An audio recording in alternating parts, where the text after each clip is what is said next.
最先瑶姬私自下凡，与凡人杨天佑私通，生下3个孽障。身为天庭长公主，罔顾天庭颜面，天兵天将听我号令，带走瑶姬，其余人格杀勿论。大金乌，千错万错都是我一人之过，我愿意随你回天庭，只求你放过我这3个可怜的孩子。阿娘，你不要走，婵儿害怕。你这不人不鸟的神仙，今日休想带走我阿娘！一个毛都没长齐的凡人，也敢在本神面前大言不惭，找死！二郎小心！不，我的孩子！大哥！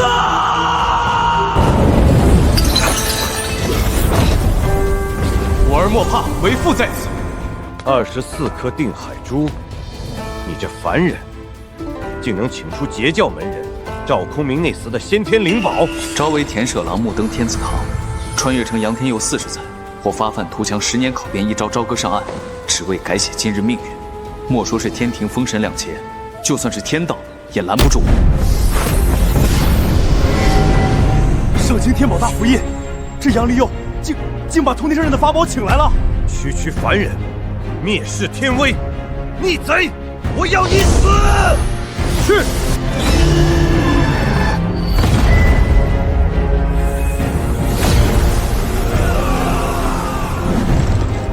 一介凡人，一招就把大金乌杀了。阿爹，你竟然这么强！父亲，娘子莫怕，有为夫在，就算是玉帝亡命亲临，今日也无人能将我们一家拆散。天庭红军，你们以为我是棋子？不，你们错了，我才是执棋之人。在下一介白身又如何？逼我杨家骨肉分离，就算是天道阻隔，我亦可撕碎这天。老爷，前方便到杨家村了，10年未归，想必夫人和孩子见到您一定会很激动。10年，整整10年，光阴如箭，算上我去昭和考部这10年，穿越到这方世界将近40载了。想当初，我刚穿越到这方世界，成了冠县的一名教书先生。那日在河边捡到昏迷的娘子，美人在怀，职务稳定，本以为能潇洒快活，哪知道我的好大儿名为杨娇，二郎取名杨戬，小女儿叫杨婵。我这才发觉，我竟然穿越到了洪荒世界，成了瑶姬的夫君杨戬的阿爹杨天佑。为了改写命运，化解杨家惨状，我决定进京谋官，去朝歌考编上办。起初我虽没有门路，但侥幸混入了文州太师的军中。后来随文太师南征北战，立下赫赫战功。如今我已是当朝太傅，微子启、帝辛、棋子都得喊我一声老师，就连圣人之下第一人的孔宣，此刻也给我策马执鞭。天庭封神大劫，你们眼中的天地棋子，如今悄然蜕变成执棋之人。10年未见，也不知我那3个孩子还肯不肯喊我一声阿父。老爷是我大朝朝国之柱石，有您这样的阿爹是天大的荣耀，老爷不必妄自菲薄。哪来的喧闹？我怎么听着像孩童的哭声？老爷，声音是从前方的学堂传来的，末将估计是学堂的夫子在惩戒学生。10年寒暑10年春，我在进京之前正是在此地教书，如今身负官位还乡，也该去这曾经奋斗过的地方看看。孔宣，随我进司府。是，老爷。目无尊长，不知尊卑，3番5次顶撞本先生，刁蛮任性，成日与私塾学子打架斗殴，你还有脸哭？我离家10年，算算时间，小女杨婵的年岁应该和这女童差不多大。身为学堂夫子，如此羞辱一个稚孩，枉为人乎？你这老头如此训斥一个孩子，气量狭隘，也配教书育人？你们是什么人？学堂重地，岂容你们2个粗人撒野？况且我简正身为夫子，教训不听话的学生本就是职责所在，哪轮得到你们放肆？石娘贼，我看你是找打！孔宣，住手！这位简夫子，敢问这孩子何错之有？此子满嘴谎话，整日吹嘘自己父亲在外面做了大官，人无信，与野兽何异？我没有胡说，我阿爹就是大官，就是。简夫子慎言啊，他还只是个孩子，怎能与野兽混为一谈？他既然受我教化，就算我将他比作野兽，那他也得受着。为人夫子，当授业解惑，事事为公。你这孽障，对一个孩子满口污言秽语，与衣冠禽兽何害？你这厮竟敢掌掴本夫子！我要将你告到衙城，让你这厮发配充军！你敢威胁我家老爷？你可知学堂种地，何人喧闹？村正大人，你可算来了！这两个狂徒在学堂行凶，将我打伤，劳烦村正大人上禀衙城，将他们两个抓起来。村正大人，这件事恐有误会，不可听信简夫子一面之词啊！粗鄙之人，是该交由衙城发落。若不让你们两个长长教训，从此夫子颜面何存？你要再管不住口舌，我就让你永远当个哑巴！你给我等着！我这就状告到衙城，让主簿大人收拾你们两个孽障！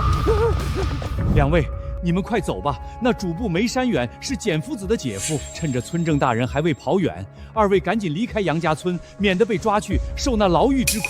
无碍，不劳夫子挂烦。在下并非白身，若是闹到府衙，区一个主簿，我还不放在眼里。孔宣，带上这简夫子，随我去府衙走上一遭。是。你们两个狂徒要干什么？放开我！快放开我！这下世界总算安静了。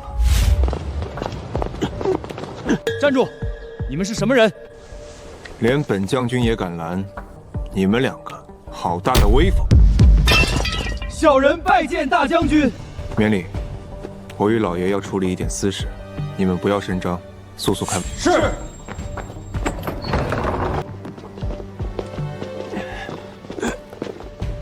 我的个亲娘啊！那玉符好像是正官大将才能佩戴的六合玄武符，咱们冠县什么时候来了这样一位大人物？瞎了你的狗眼！真正的大人物是那将军身旁的那位，没听见人家都得喊他老爷吗？刚刚那将军拖着的，是学堂的简夫子吧？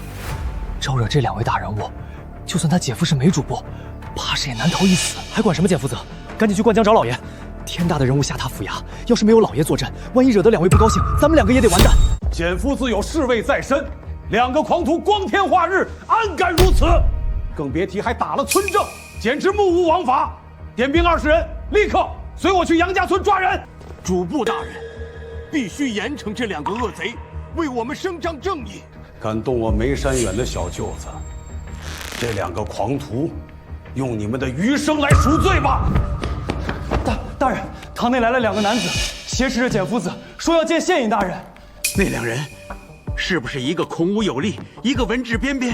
对，正是如此。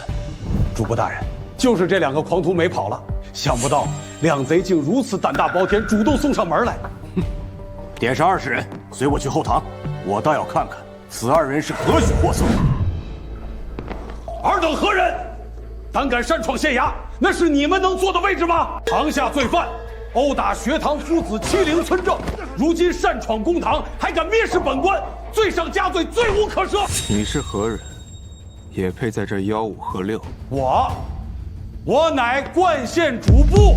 一个文书助簿，也敢学人家县尹堂前执法，依我大商律令，你这是僭越之罪。难怪这胖子如此狂妄，原来是跟着你这个姐夫，有样学样。你敢辱我？来人啊，给我将这2人押入死牢，听候发落。还愣着干嘛？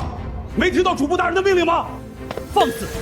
梅山远，谁给你的胆子在这里发号施令的？张大人，您不是去灌江口治水了吗？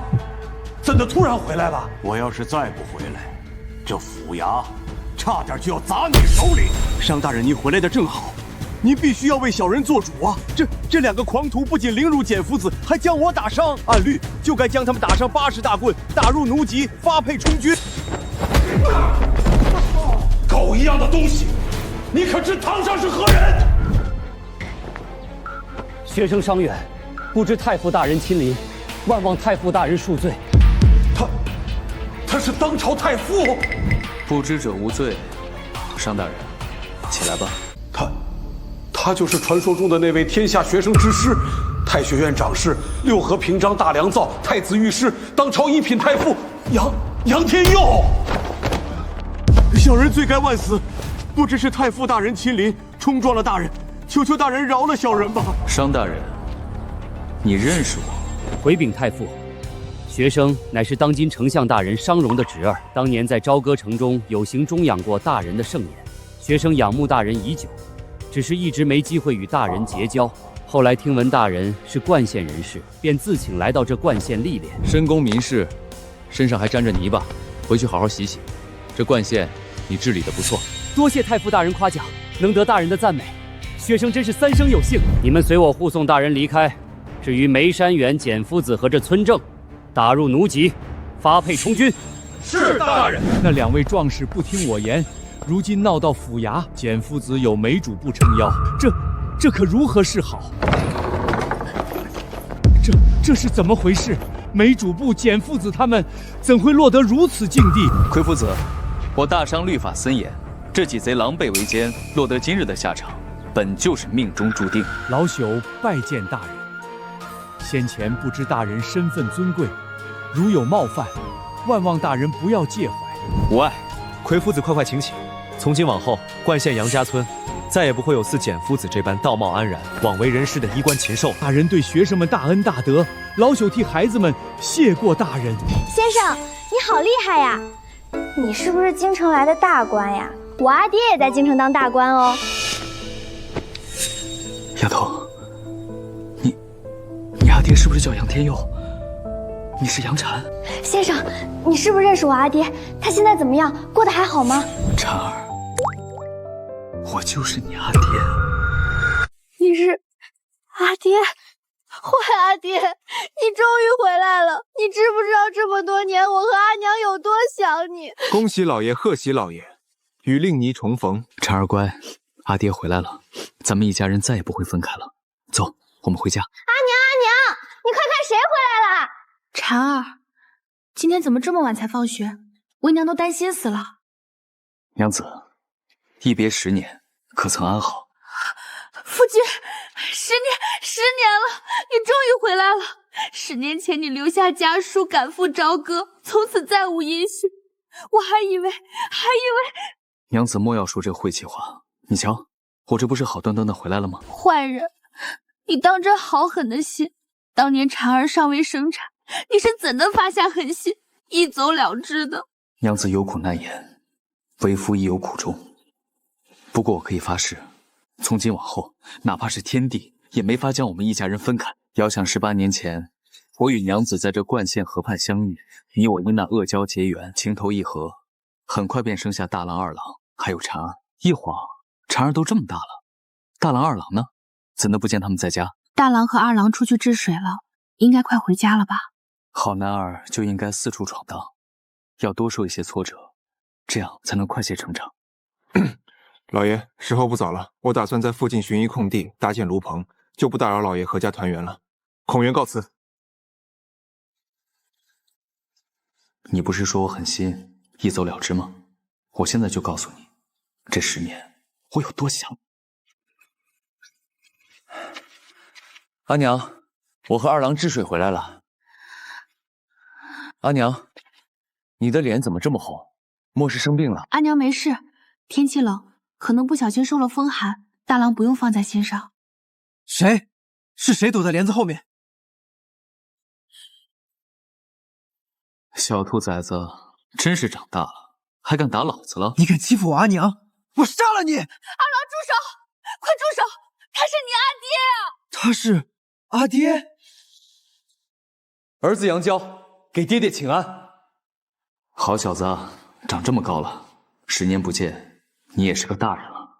阿爹，您可算回来了。二郎，快给阿爹行礼。怎么不认识爹了？二郎，快给父亲行礼。都离开10年了，居然还能认得出家门在哪儿，我还以为你早忘了呢。你小子翅膀硬了是吧？还教训起你老子来了。哎，疼，轻点，我还是不是你亲生的了？你这孩子，你老子我在外面拼死拼活是为了谁？老子以前教你的规矩，我看你是一句也没听进去啊！这小白眼狼，老子要是不努力考编，你的人生就完蛋了。当外甥的时候整舅舅，当了舅舅又整外甥，天庭第一惨，还被人当成反派骂。阿爹，我饿了，咱们吃饭吧。好，阿爹陪婵儿吃饭。切，一回家就打人，10年了，中间也不知道捎个信儿回来。你还想打我？小兔崽子，赶紧过来吃饭！大哥，你瞧瞧阿爹，出去10年了，身上连件像样的行头也没有，就是头牛在外面耕田10年，也不像他这么穷吧？哎，或许阿爹有他自己的难处吧？难处？他当年一句进京谋前程，把我们3个全留在了杨家村。大哥，你12岁就下地干活，手上磨的全是血泡，难处谁没有难处？二郎，娘亲说过，子不嫌母丑，儿不嫌家穷。就算阿爹在外头没混出个名堂，那也是咱亲阿爹，只要人回来了就好。哼，可我就是看不惯他那一副谁都欠他800贯的样子。等我以后出息了，要盖一间大房子，让娘和妹妹住最好的那一间，把阿爹安排在茅坑旁边睡。好，好，好，真是爹的好大儿，难怪你能当天庭反骨仔呢。大郎、二郎，我听你们娘亲说，你2人最近在灌江谋协助治水，进展如何？近日来一直烟雨连绵，水位不停上涨，再这么下去，只怕整个灌县都要遭洪灾。大郎，你收好此物，明日你同2两跑一趟灌县府衙，将此物交给县尹商大人。这莫非是阿爹献计的治水之法？谢谢阿爹。灌县的这场洪灾，说到底就是灌江龙王领了王母这个老梆子在作祟。我10年考编，等的就是这一遭。如此，我就以这灌江口为棋盘，与你们对弈一次。大哥，我们明天要是把这东西拿给商大人，你看他不把咱们哥俩骂死？我看阿爹这就是故意整我们。我相信阿爹不会害我们的。二郎，时候不早了，睡觉。我的傻哥哥，明天你就看吧，咱们2个傻小子，明天就要沦为杨家村的笑话了。二郎，这几个农人快要活不下去了，咱们过去帮帮他们，再去阜阳也不迟。杨家2位公子怎的跑到这下游来了？商大人，我和二郎受父亲所托，有一治水方子要献与您，顺便也想来帮帮下游受灾的乡亲们。治水的方子，快拿来给我看看。笑吧，等看到竹简上的鬼画图，你就笑不出来了。好，真是太好了！来人，快来人！备马，我要去一趟嘉梦关。商大人，难道他看懂上面的鬼画词了？怎会如此激动？大人，灌江口距离嘉梦关100里之遥，就算您日夜兼程，只怕也要3日才能到。你们2个不用管，速速给我备马！我替灌县的百姓们谢过2位公子的大恩。县任大人客气了。事不宜迟，2位公子，在下就告退了。大人保重。大哥，那商县尹怎的会对咱哥俩这么客气？又是谢谢我们的大恩，又是行礼的。二郎，肯定是父亲的献计有功，所以人家才会如此客气。算了吧，人家商大人没当着咱哥俩的面将那竹简丢入灌江里面，就够给脸的了。咱们还是去洼地筑坝吧。阿爹，阿娘什么时候回来啊？你阿娘去镇上买菜了，马上就会回家。怎么，阿婵这就想阿娘了吗？我想阿爹阿娘陪我一起玩。好，等阿娘回来了，阿爹和阿娘就一起陪着你。老爷，末将有个不情之请，还望成全。何事？杨婵天资不俗，末将想将其收为弟子，传其五行大道。孔将军一身道行，出神入化，婵儿能拜你为师，是他的福气。只是小儿顽劣，日后劳烦孔将军多多费心了。婵儿，给孔将军跪下，请了那3归9后的大礼。从今往后，他便是你的师傅了。弟子杨婵拜见孔宣老师。婵儿，这是我母亲化形前留下的天凤真玉，近日为师将此物赠与你防身，从此就算天塌下来，也伤不了你分毫。多谢孔宣老师。老师，我的羽毛怎么没了？这天凤真玉被你体内的法宝吸引，这是极品先天灵宝宝莲灯。此物乃是女娲娘娘的至宝宝莲灯，蕴有7宝妙法，就算对上大罗金仙境的强者，也未尝没有一战之力。孔将军这是做什么？若无老爷成全，让末将成为杨婵的师傅，如此大机缘，孔颜岂能轻易得到？大机缘？末将的先天五行神光，号称无物不刷，却唯独被七宝之力所克。待杨禅修了先天五行大道，我这大道至骨或可更进一步。老爷大恩，孔宣岂能不拜？禅儿，宝莲灯中蕴含普天功德，天凤真语已化作根基，被你吸收。这其中的先天灵气，足以让你修行一日千里。只待有朝一日，你将天凤真语彻底炼化，你将会领悟我凤凰一族失传已久的凤凰神武。听上去好厉害的样子，老师，我是不是以后就能当神仙了？神仙算什么？傻孩子，从现在开始，好好跟着你师父修炼，不要辜负为父的一番良苦用心。好的，爹爹。小女，从此就有劳孔兄了。末将必不负老爷所托，定将杨禅培养成才。事不宜迟，末正就带徒儿前往炉棚修炼了。禅儿都开始吃仙气了，我这个当爹的却还得靠五谷杂粮饱腹。夫君何故叹气？夫君，这位是我的远方表妹龙吉，来家中做客。龙吉见过姐夫。龙吉？难道是西王母的那个女儿龙吉公主？不过说起来，这龙吉也算是阐教玉虚宫的棋子之一，最终与那截教叛徒洪明双双殒命于封神亮劫之中。唉，可叹。这凡人看着相貌平平，姐姐身为天庭长公主，怎么就看上了他？不行，我得问问。不知姐夫现在作何营生？不才在朝歌为官，不值一提。朝歌为官，你倒是逍遥自在，留我姐姐在这小村子吃苦受罪。你这厮10年不归，怕不是在朝歌养了什么小妾，不敢让姐姐去看吧？龙吉，别拿你姐夫寻开心了。我们夫妻多年，我相信他的为人。对了，夫君，孩子们呢？大郎、二郎去治水了，估计好几天都不会回家。至于婵儿，刚被他师父领走。师父？什么师父？我让他拜了孔将军为师，现在估计在学艺呢。这孔将军什么来头？靠谱吗？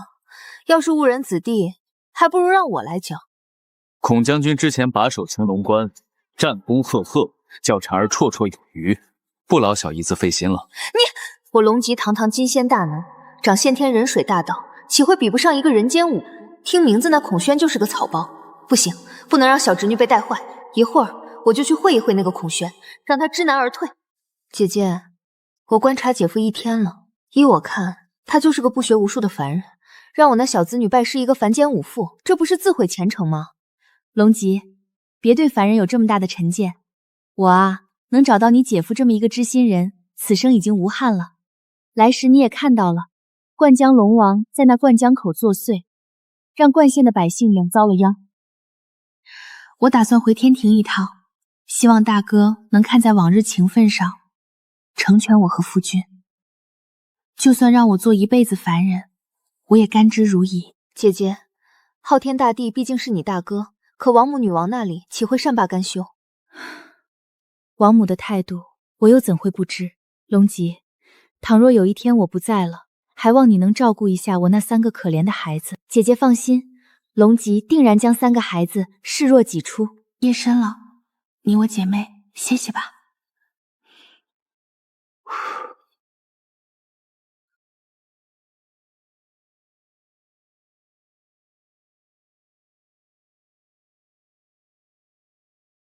姐姐方才托孤于我，我这个当姨娘的必须对3个孩子负责到底。大郎、二郎不在家，且等我去会会那孔渊，看看他到底是个什么货色，也配当我小侄女的师傅。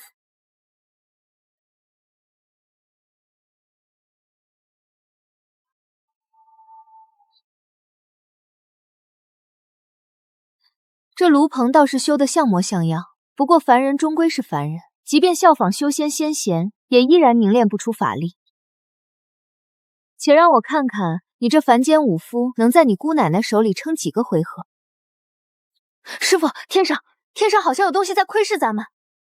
婵儿感知的不错，想不到1日功夫，你便能将神识修炼到这般境地。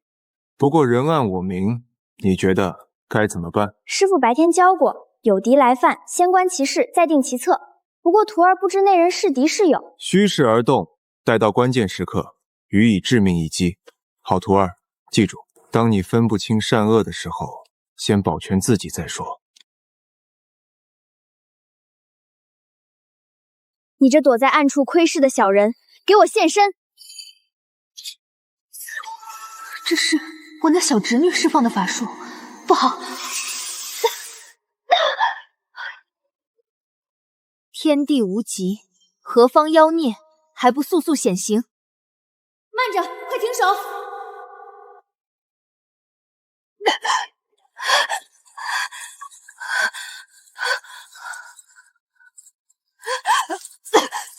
婵儿，别打了，我是你姨娘啊！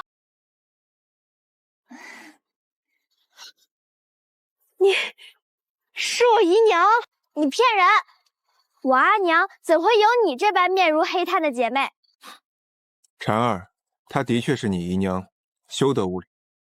杨婵不知是姨娘探视，冒犯之处，还请姨娘饶恕。婵儿，姨娘今天来家里省亲，听说你拜师了，所以特地过来看看，怕你被来路不正的人带坏了。姨娘，孔宣老师是我阿爹的好友，才不会把我带坏呢。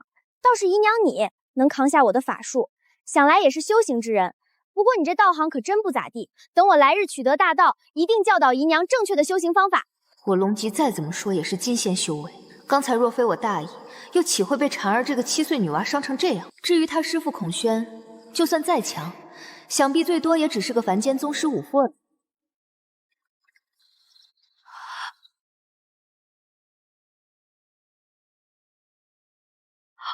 我操！姨娘，好端端的你往地上躺什么？都是一家人，姑娘不必紧张。姐姐说，这孔宣只是杨天佑那厮的侍卫，此人身上的法相威势撼天，如此人绝，怎会甘心只做个贴身侍卫？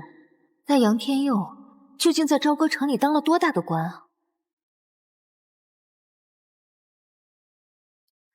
婵儿，初次见面，姨娘送你一个见面礼。此剑名为鸾飞剑，是姨娘的本命至宝。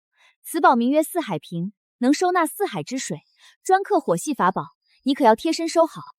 谢谢姨娘，等婵儿长大，一定好好孝敬姨娘。孔宣上仙，小女子方才多有得罪，还望勿怪。婵儿拜托您多加照料。照料弟子本就是在下的分内之事，不过仙子的出手真是大方。我若没看错，这鸾飞剑和四海瓶可都是先天灵宝吧？婵儿喜欢就好。不过孔宣上仙，小女子有一事好奇，请问上仙，您为何会成为我姐夫的护卫呢？仙子莫不是觉得老爷资质平平，不配在下追随？上仙勿怪，若是小女子犯了忌讳，万万勿怪。老爷的见识非同凡响，看你道行已摸到太乙金仙门槛，若能得他指点迷津，必定水到渠成。就他一介凡人，能指点我突破太乙金仙的瓶颈？本座此番随老爷回冠山口筹谋大计，你切不可暴露本座身份，以免坏了老爷的算计。是，谨遵上仙法旨。一个冠县县尹，没事跑到我嘉梦关来作甚？若无要事相捎，本将军便捉你去田前县。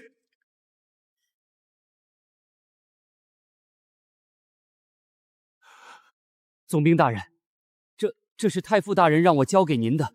这是调兵文书。来人啊，速速将我那3个兄弟唤来。总兵大人，这嘉梦关是边关要地，调兵遣将不是得要有朝廷的符令，再加上大王或文太师的亲印才行吗？哈哈哈！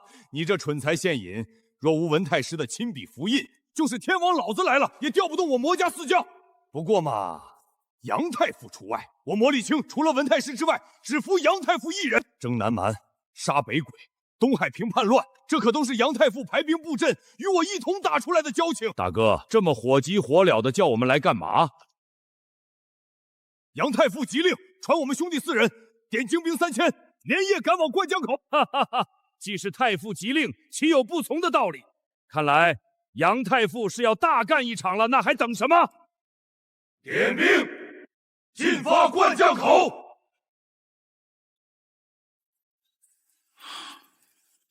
小姨子，你莫不是在粥里下了毒，想让你姐变成寡妇？姐夫的度量怎能这般狭小？你若觉得我下毒，那我亲自喝给你看。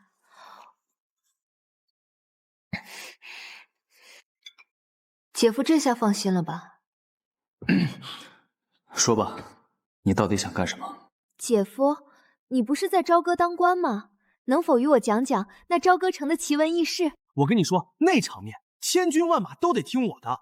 从西岐平叛讲到见人皇不败，我跟你说，我这姐夫真有这么大的能耐吗？怎么可能这么顺利？可昨晚孔玄上仙说的信誓旦旦，应该不能有假。小姨子，你发什么呆？莫非是不相信我说的这些亲身经历？哪有？我早就看出姐夫通天人达地理，就是不知可否指点指点我的修行。我一凡人怎能指点别人修行？小姨子，莫要胡闹。姐夫，我明天就回去了，您大发慈悲，可怜一下我吧。龙吉，你就别难为你姐夫了，他有几斤几两，我能不知道吗？昨晚姐姐和我说，想给你纳一门妾室，要是你能指点我的修行，我也未尝不可嫁给你做妾。我忽然想起县衙有事没办，告辞。你这人，这天宫里长大的仙女果然不涉凡尘，也难怪龙姬这丫头被那姜子牙几句忽悠，就嫁给了截教叛仙红姐。不过话说回来，算算时间，魔家四将应该也快到灌江口了吧？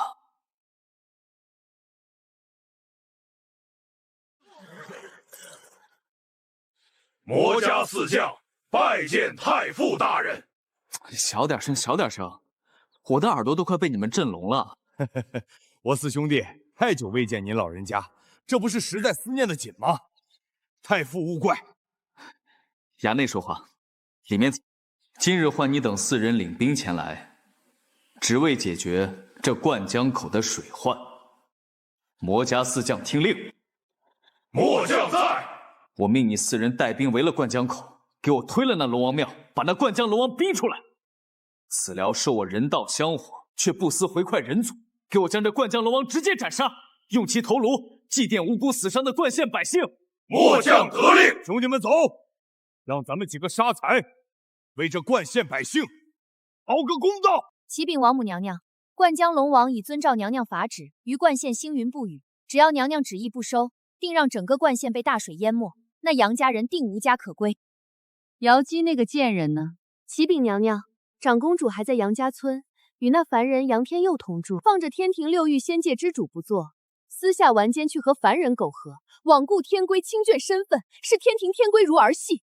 等金乌大帝平了汤谷之患，腾出手来，我定要灭了杨家满门，将那贱人打入斩仙台，以正视民。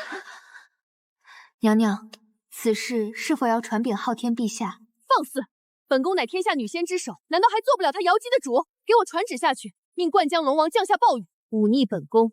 瑶姬这贱人，唯有死路一条。乡亲们，上头派人来治水了，你们快躲远些，小心被巨浪波及。大哥，这些当兵的好威武啊，尤其是前头那4个将军，如此威仪，天上的神仙也不过如此吧？我观那旗号，这4位将军应是魔姓的同胞兄弟。魔姓？这姓可稀罕的紧。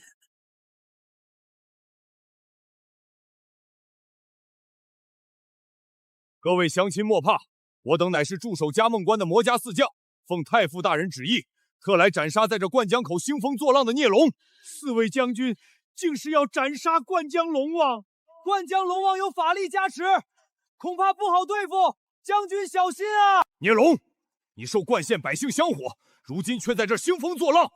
本将军今日毁你庙宇，砸你金身，且看你又能如何！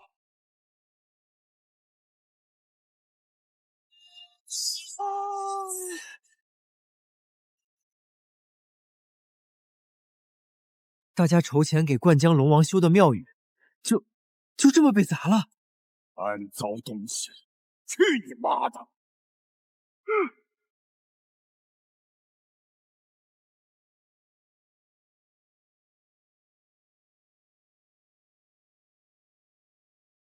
对本王出言不逊，还敢砸毁我的庙宇！今日就用你们所有人的性命来抵！龙王发怒了！完了，我们所有人都要被龙王吃了！乡亲们莫怕，这孽龙就是造成水患的真凶。待我斩了这孽龙，还你们冠县一片朗朗晴天！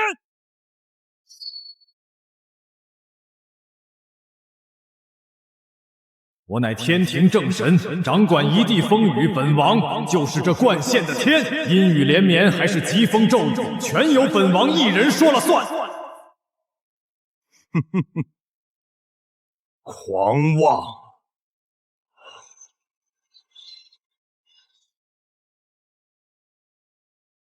小泥鳅，莫说你这小小的灌江龙王，我四兄弟当年在南蛮擒杀的苍离血龙，都不知大你强你多少倍。青云剑斩！该死，这凡人岂会有此等法力？想跑？问过我的混元伞没有？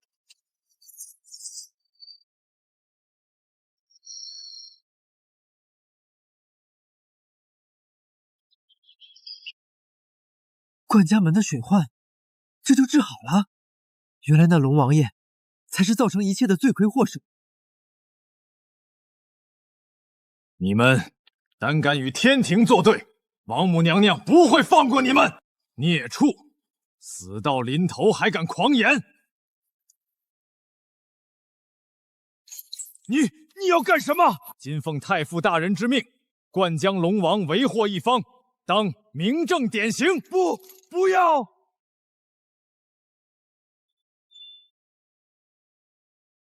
县尹大人，将这孽障的脑袋挂在灌江口，以儆效尤。是，孽龙已死，但沿岸的河堤还未修好。众将士听令，所有人即刻为百姓们修缮河堤。是。按照太傅大人吩咐，来人，去把那面旗帜取来，悬于这灌江口之上。这才是真正的军令如山倒。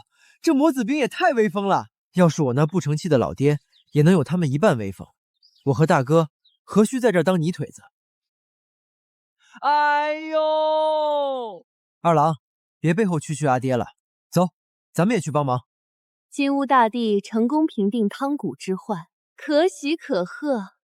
用不了多久，瑶姬那个贱人就得跪在斩仙台上赎罪。启禀娘娘，大事不好！何事惊慌？灌江龙王死了！你说什么？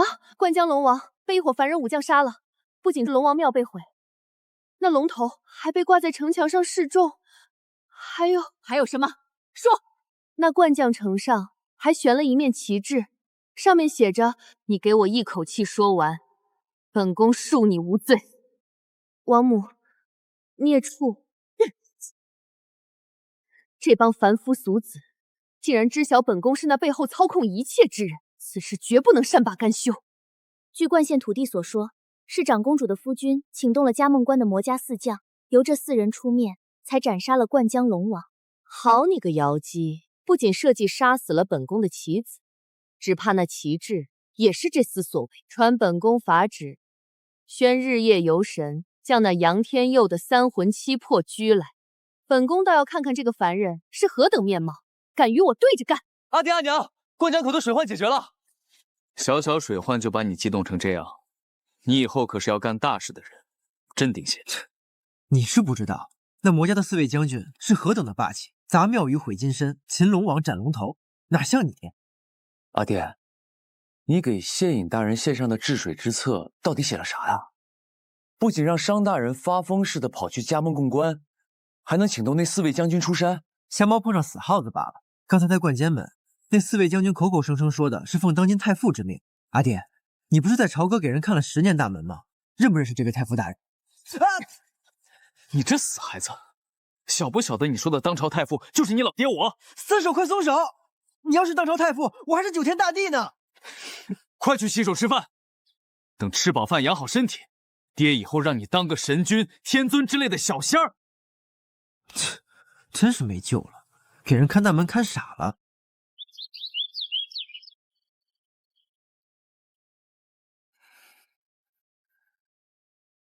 凡人杨天佑叫你得罪王母娘娘，你的阳寿已尽，有冤屈，随我只到斩仙坛说去吧。带走。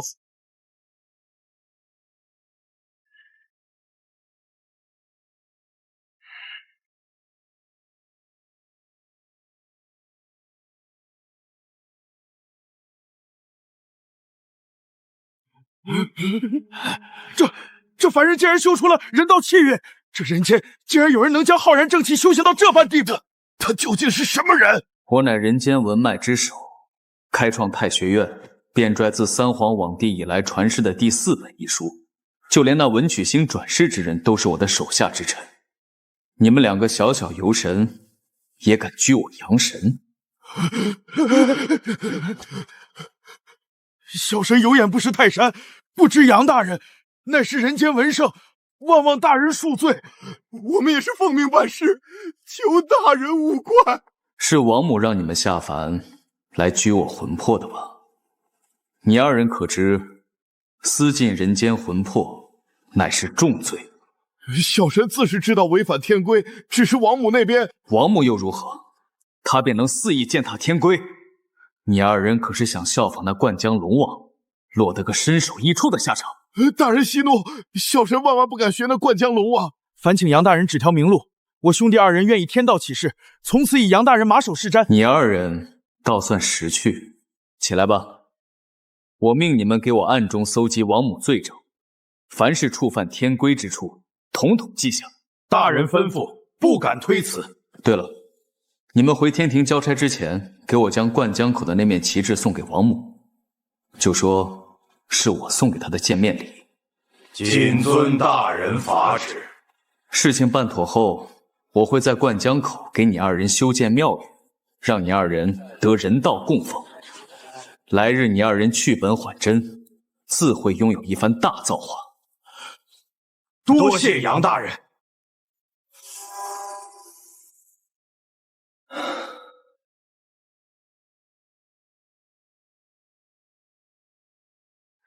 夜深了，夫君怎的还不歇息？刚才来了2只蚊子，娘子且安睡，为夫给你驱蚊。夫君，其实有件事我一直瞒着你。娘子若是不便开口，便不必强求。你我夫妻不用如此。我已做好了决定，夫君可有心理准备？其实我本是那33重天宫的仙人，因下界追杀3轴蛟，因困才被夫君所救。夫君是这天底下顶好的人，瑶儿此生能得夫君一人足矣。奈何我身为6天玉界之主，私自下凡触犯了天规，此事已被王母娘娘察觉。不日，瑶儿便要离开人间，回到天庭接受审判。不过，我已将此事告知了龙吉妹妹，她会暗中照拂咱们一家人的。娘子，不管你是凡人还是天上的神仙，为夫都会护你左右。玉帝王母谁来都动不了你，放心吧，一切有我。夫君，你真好。夜深了，娘子早些休息。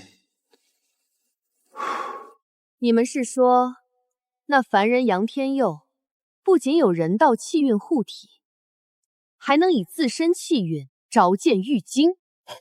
千真万确，那杨天佑身后有一条白龙盘旋，头顶显化一座玉京仙府，万不敢欺瞒娘娘。他还是人间文脉之首，就连那文曲星转世的笔幡都是他的部下。不仅如此，那杨天佑让我兄弟2人给娘娘带话，还有礼物献上。说来听听。大胆说来，本宫免你2人死罪。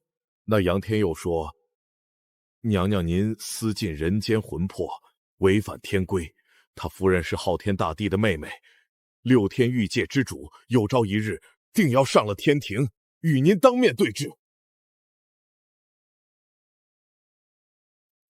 这旗帜是他送给娘娘的礼物。放肆！如此羞辱本宫，弃我天庭无人吗？娘娘息怒，娘娘息怒啊！来人，传本宫法旨，召金乌大帝北极驱魔院天蓬元帅领1万天兵天将，下界缉拿叛仙姚娇、凡人杨天胜等人，若有反抗者，鸡犬不留。是。姚姬这个贱人本就该死。至于杨天恶这个凡人，3番4次这般折辱于我，我要屠你杨家满门！哼，日夜游神不堪大用也就罢了，本宫倒要看看，在金乌大帝和天蓬元帅的面前，你这个凡人还能掀起什么风浪？那昊天不过童子出身，竟敢对我阐教，指手画脚。所幸大师兄略施小计，便可让那昊天颜面扫地。那王母素来心胸狭隘，妖姬下凡与那凡人私通之事一旦曝光，便是昊天那小儿颜面尽失之时。元始圣尊上次讲道言明，我辈修行之人因触犯红尘劫恶，须在红尘之中找到替劫之。我观那杨家3子，二郎杨戬继承了瑶姬的先天神体，贫道有意将其收入门下，成为我玉轩宫3代弟子。师兄这招真可叫杀人诛心，不仅要利用这瑶姬坠落天庭的气运，还能将这瑶姬之子作为替劫子用，真可谓两全其美。据福元仙翁传回的消息，王母已让金乌大帝和天蓬元帅下凡捉拿瑶姬，此间或许正是玉鼎师弟入场的大好时机。既然师兄都这么说了，这人间师弟便去走一遭。那杨戬贫道势在必得。我操！地震了！哥，你快醒醒，地龙翻身了！二郎，你莫不是睡出癔症了？哪来的地震？分明是院子里来人了。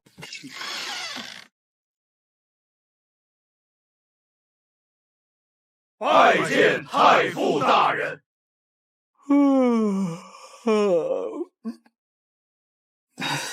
行了行了，大清早的喊什么喊？街坊邻居还睡不睡觉了？小点声。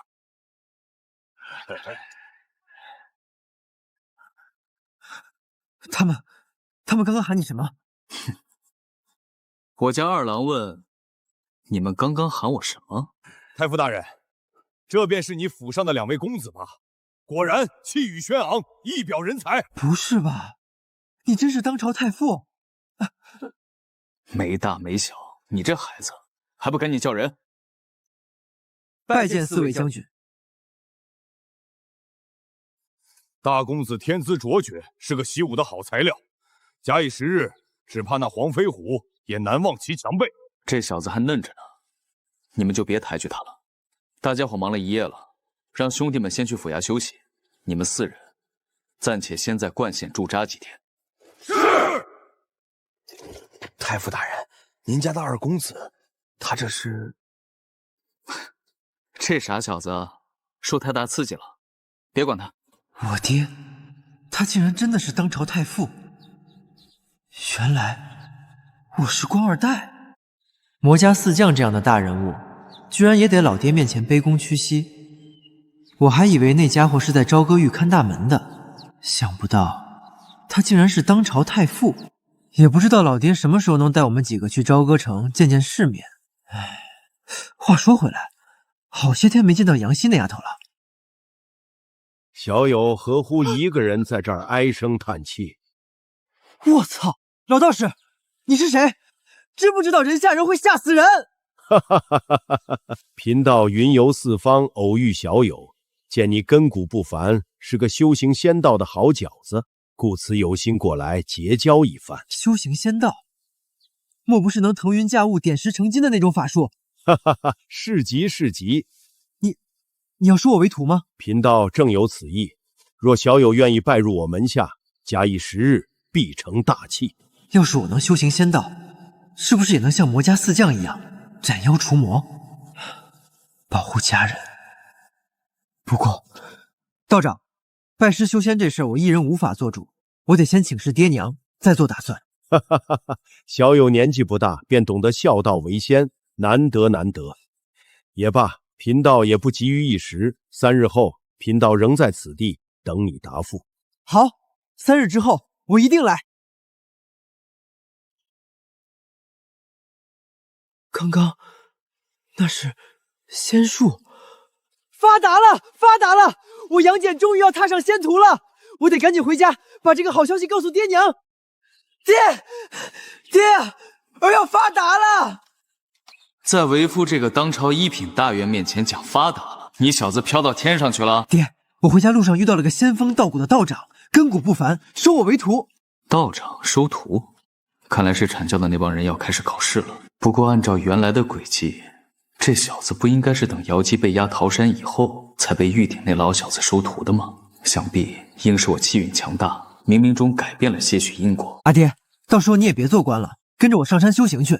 等练成大道，天地间逍遥快活，岂不快哉？这小子被玉鼎那老小子三言两语忽悠成这样，还要带我也拜入禅宗，这傻小子，我得挫挫他的锐气。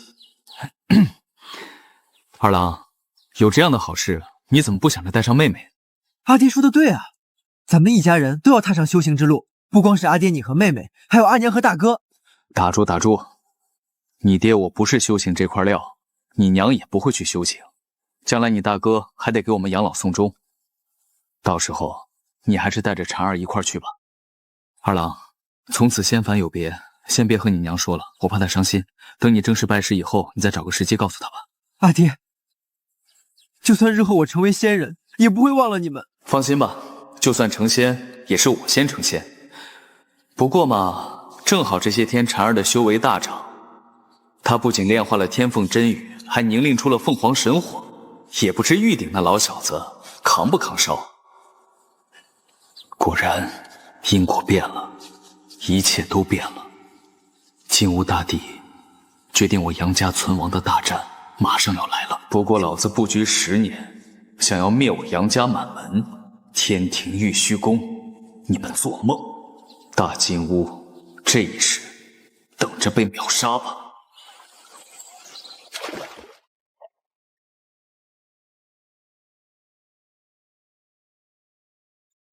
鱼儿上钩了。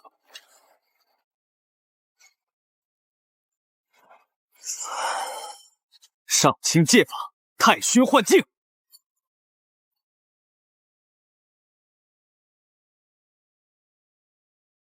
老爷，您钓的大鱼要上岸了。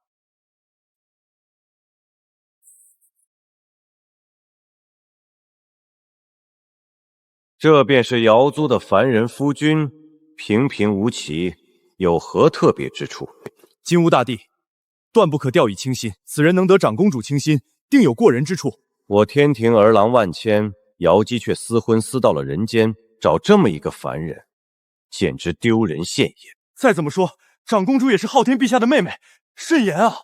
瑶姬下凡以前还是那6天玉界之主，如今与凡人合一，她自己要造孽，还不让旁人说了。王母娘娘有法旨在先，既已找到杨天佑，我便先打个头阵，试试他杨天佑的实力。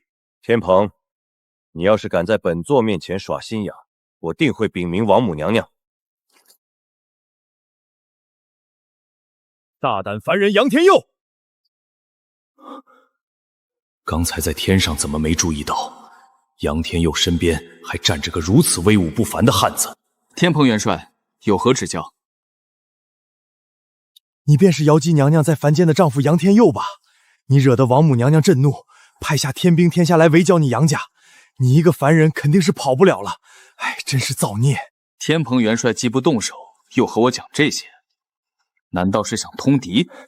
瞧你这话说的，有贵人私下吩咐我，一会儿趁乱，你就让你身边这个家丁带着几个孩子赶紧跑吧，太白金星会亲自来接应。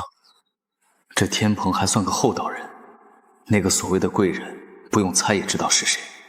多谢天蓬元帅美意，不过我杨家之事就不劳元帅挂心了。待会儿你站远些，免得被那金乌大帝溅一身血。你这凡人，疯了不成？金乌大帝是你能惹得起的？好你个天蓬，与那凡人交头接耳，果然有鬼！杨家尊罪孽滔天，凡是与杨不佑有牵连的一干人等，诛杀无论。难道有高人施展了通天手段，将这杨家村的一片天地全部镇压了？要是因为我致使贵人的谋划失败，怎可承受住那滔天的怒火？这竟是劫救宝24颗定云珠，还有通天圣人的上清天宝大符印。这背后真正谋划一切之人，竟是那凡人杨天佑。不妙，他这是要斩杀金乌大帝，事情闹大了，我得赶紧找到长公主。事到如今，你们还不快点跑？你就这么想死吗？元帅深明大义，不过鹿死谁手，犹未可知。天蓬，本座就知道你不安好心，不过在我眼皮子底下，你也玩不了什么花样。凡人杨天佑，你这孽障杀害灌江龙王，用旗帜侮辱王母娘娘，罪孽滔天。你那妻子瑶姬何在？大难临头，你们是要各自飞吗？小小渡鸦，下了人间还敢口出狂言。本座最恨旁人提及我的根者，尤其还是一个凡人武妇，受死！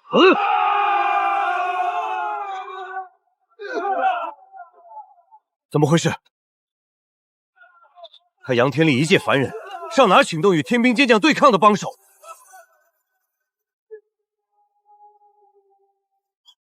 这是截教的阵法，上清符印。金乌大帝，还算你有眼力劲儿，晓得此法出自截教。不过，你可知此阵乃是24诸天大阵？24诸天大阵，不可能！你一个凡人，怎会和截教扎上关系？在这人间，莫说是你一个小小的金乌大帝，就算是那孽畜王亲临，我也有把握让他有来无回，受死吧！想那赵空明一直唠叨着，说欠下的因果太多，非要掺上一脚，不然杀一个区小金乌，何须动用上24诸天大阵？管你用什么截教阵法，今日就算是他赵公明亲临，本座杀他也易如反掌。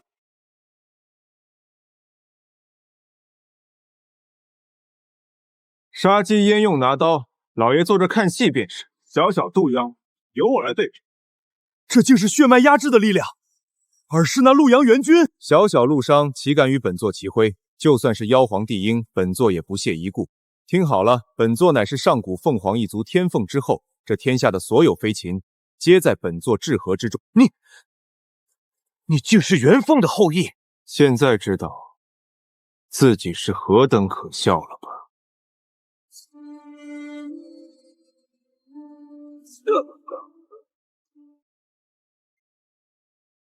不要啊！现在才想到求饶，晚了。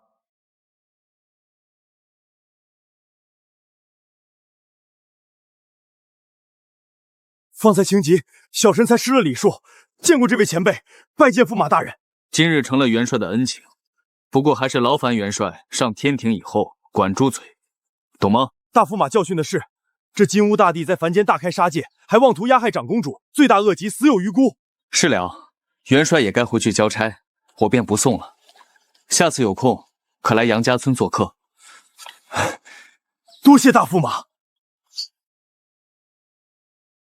杨家的灭门危机总算解除了。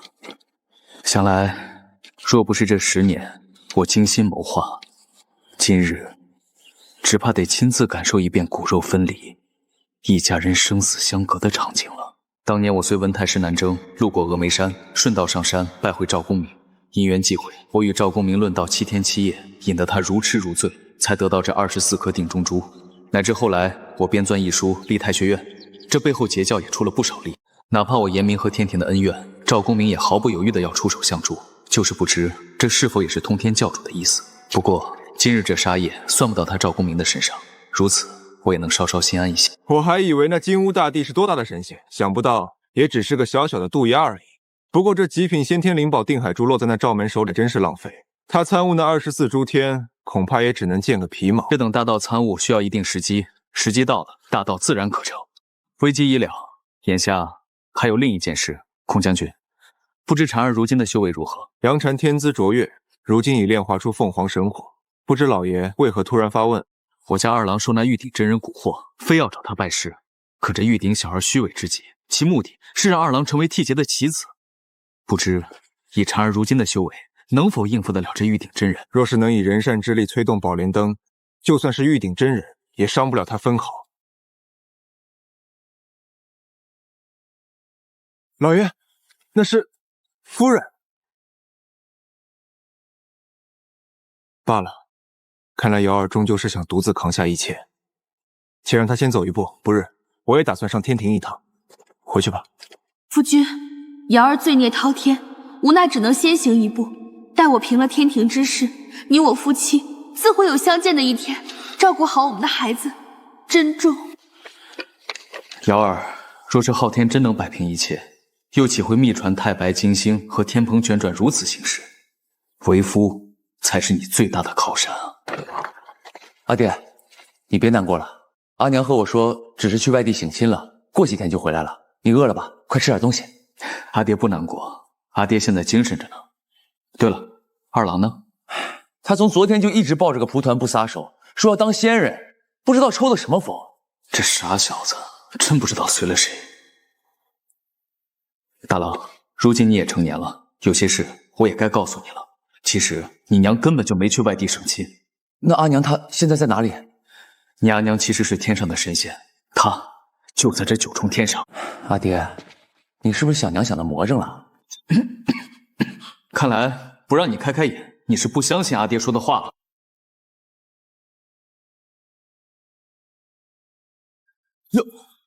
有妖怪！阿爹快走！我来牵制住这两只妖怪。拜见大人。大人，大郎不用紧张，他们两个可不是怪物，而是掌管人间梦境的日夜游神。他们两个是神仙？为父这里有一方修行之法，名曰三才妙言大法。修炼此法可吞三光正气，即照阳神，以以之力炼化亡魂，修得三才合一。今日我便将它传授给你。多谢父亲赐功。这是地煞原配，出自镇元子首徒戴宗之手。有这玉佩在手，你可得天下所有地仙的庇佑。这玉佩如此贵重，要不父亲还是留给二郎和小妹吧。长者赐不可辞。日夜游神，你二人速速带上大郎前往泰山。我已命人在那山岳之上修好一方修行洞府，日后便让大郎在那泰山之巅摄度阴魂，未来修成大道，自是少不了你二人的好处。公子请了。父亲，娇儿必定认真修炼，不负厚望。只是二郎和小妹，放心吧，为夫自有周全，又不是生死离别，莫要哭哭啼啼。父亲且等我，待杨娇学成归来，一定光耀我杨家门楣，不让父亲失望。两位上仙，麻烦了。如今镇神亮劫还未开启，天规不全，地府漏洞百出。大郎有这三才妙言大法的加持，坐镇泰山，可以源源不断的收割阴之功德。至于二郎，这傻小子该经历经历社会的险恶了。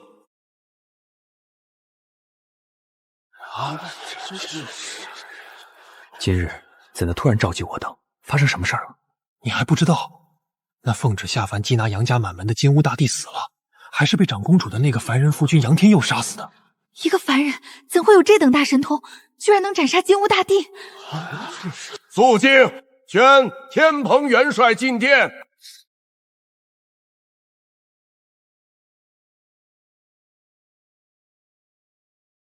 臣天蓬元帅拜见天帝、王母娘娘。天蓬，金乌大帝死了，数万天兵天将一个也没回来，你怎么还活着？臣愧对天庭，臣有罪。你给我如实交代，到底是怎么回事？那杨天佑一介凡人，怎能杀得了金乌大帝？回禀娘娘，臣只记得当时跟着金乌大帝下界到了杨家村后，那驸马爷坐在河边钓鱼，突然金光一闪，臣便失去了意识。等臣醒来，金乌大帝已经没了踪影，臣实在不知是谁动的手，臣只知道情况紧急，再不跑就没命了。大胆！瑶姬违背天条，嫁给了一个凡人，你竟然称呼此人为驸马爷！微臣口不择言，惹恼了娘娘，微臣有罪。好了，天蓬此番下劫没有功劳也有苦劳，就别为难他了。天蓬，你可看到那杨天佑动手？微臣不知。一问三不知，天蓬元帅要你何用？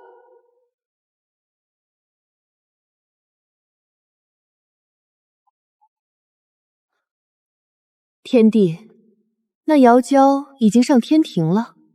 此事不假，瑶姬已被朕囚禁在了披香殿中。天帝莫非是想包庇瑶姬？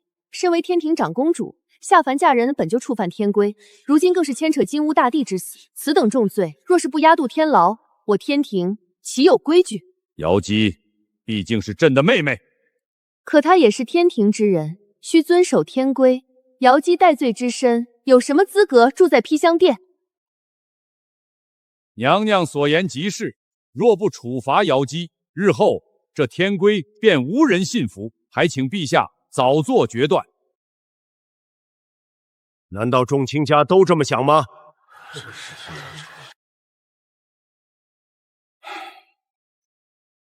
宣旨，7日后将瑶姬押赴斩仙台，公审其罪行。婵儿，你二哥被一个老道骗了，说要带他上山修行，你瞧瞧他现在睡觉都扑团不离手，哎，给忽悠的多惨！二哥想修炼，还不如找我呢。婵儿现在的本事可大了。爹的乖女儿，天亮后一切按照爹的吩咐行事，咱这样做都是为了不让你二哥误入歧途。放心吧，阿爹，昨日孔玄老师也交代我了，让我好生将那骗子老道收拾一顿。哎呦我操！天都这么亮了，万一错过了拜师可就惨了。阿爹，你怎么不早点叫醒我？为父这不是怕你神游太虚，入了那修真妙境，打搅你的修行吗？说的也是，时辰不早了，阿爹，我得赶紧和小妹出门了。去吧，去吧。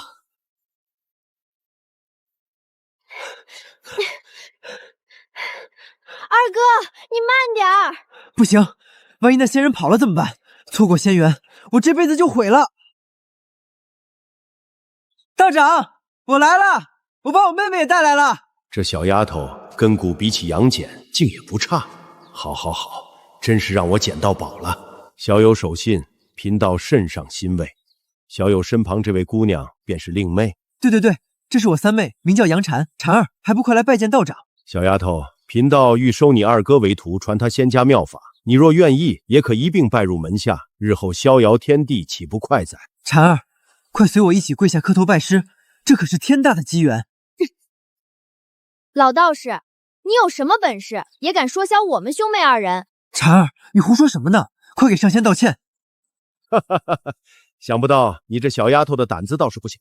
贫道上宽天道，下晓地理，会那8九玄功，变化无穷；会那指地成钢，化土为石；也会那五雷正法，号令雷霆；剑道杀伐，融会贯通。贫道这一身本事，岂能教不了你们二人？仙人不愧是仙人，会这么多法术，这下真的发达了。老道士，就这点本事，也好意思收徒？你怎么这么厚的脸皮？你是修行之人？上仙误会了，我三妹怎会是修行之人？她只在学堂私塾里学过几年。二哥，你别说话，让我来。你说你一身本事，那我就来验验你。要是你连我都打不过，就死了收徒这条心吧。我堂堂阐教12金心之一，岂会连你一个10岁大的小丫头都打不过？观他这副模样，应是跟着人间散修学过些皮毛法术，如此大言不惭，好生狂妄。贫道法力无边，与你一个小娃子动手，传出去岂不叫人笑话？不妥。那你就是不敢喽，不敢就是没本事。二哥，我们回家，他就是个骗子。婵儿，你快别闹！慢着，今日若是不能收徒杨戬，我那红尘劫那谁人能替？今日必须好好敲打这个小丫头，让她知道什么叫人外有人，天外有天。小丫头，贫道今日陪你玩玩，不过看你年幼，我也不欺负你，贫道不还手。你要是能碰到贫道的衣角，贫道便认输。我操，还没开始，这就结束了。老道士，刚才我没碰到你的衣角，那一巴掌不作数，再来，鸾飞剑，去！先天灵宝，这小女娃哪来的法器？道长，小心啊！哼，想逃？鸾飞剑，给我斩了他！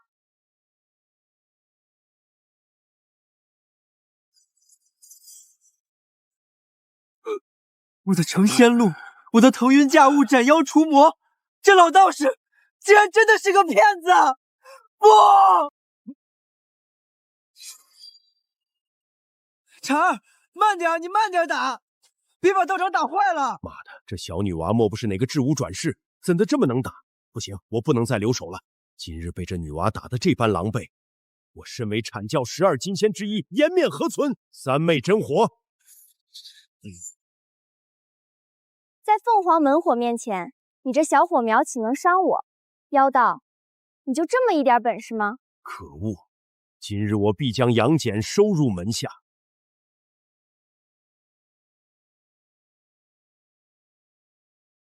女娃娃，速速收手，否则别怪贫道不客气。妖道，还有本事尽管使出来，且看我杨禅挡不挡得住！道长，道长饶命啊！我妹妹还是个孩子啊！二哥莫慌，我有老师给的法力加持，定能护你周全。四海平现。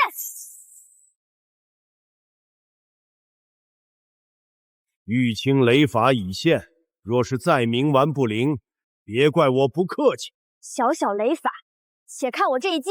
宝莲灯来！极品先天灵宝，上面还有女娲娘娘的气息，不好！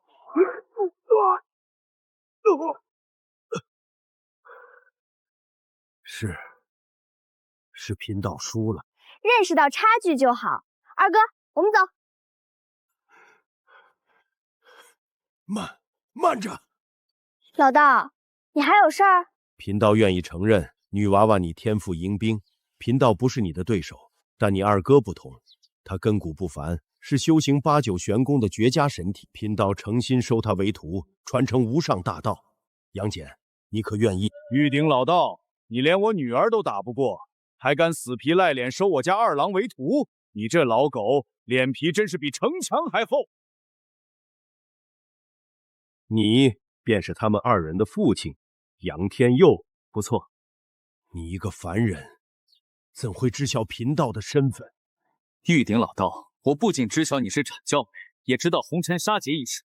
你身为12金仙之一，须得去人间渡劫。你口口声声说要收我儿为徒，实际上只是想把他当成你替劫的棋子。这个凡人怎会对玉虚宫的事情了如指掌，甚至连红尘杀劫一事也……二郎禅儿，你们记清楚了，不光是这个玉鼎真人，包括他背后的那帮阐教玉虚金仙，都是一群伪善之辈。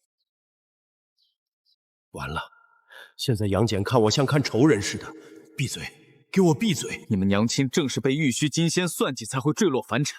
他们要我们一家人死，不仅如此，还要我们沦为他们的棋子。他们玉虚门人是我们的仇人，是我们要铭记一生的敌人。混账！不好，这小子情绪崩溃，竟然开了天眼！想跑？问过我的鸾飞殿了没有？这一家人可真难对付。二郎，接着，此功乃是皇帝大拜蚩尤之物，乾坤功，弯弓搭箭，别让那妖道跑了。贼道人，受死！我操，老子的屁股！二哥好厉害，一箭就把那老道士的屁股给射穿了。我射的是他的人，什么叫把他屁股射穿了？不过二哥，你刚才那一下好吓人，眉心处突然裂开一道缝，我还以为你被妖怪夺舍了呢。这是什么？我竟然能看到风的流动，气的运转。阿爹，我这眼睛是怎么回事？我不会真的被什么妖怪夺舍了吧？傻小子，你这是开启了天眼，相当于觉醒了先天道体。这天下哪来的妖怪能有这么厉害？先天道体，听上去貌似很强。老爷说不错，贺喜二公子觉醒了先天道体。二哥，这位就是我的老师，比刚才那个狗屁老道厉害多了。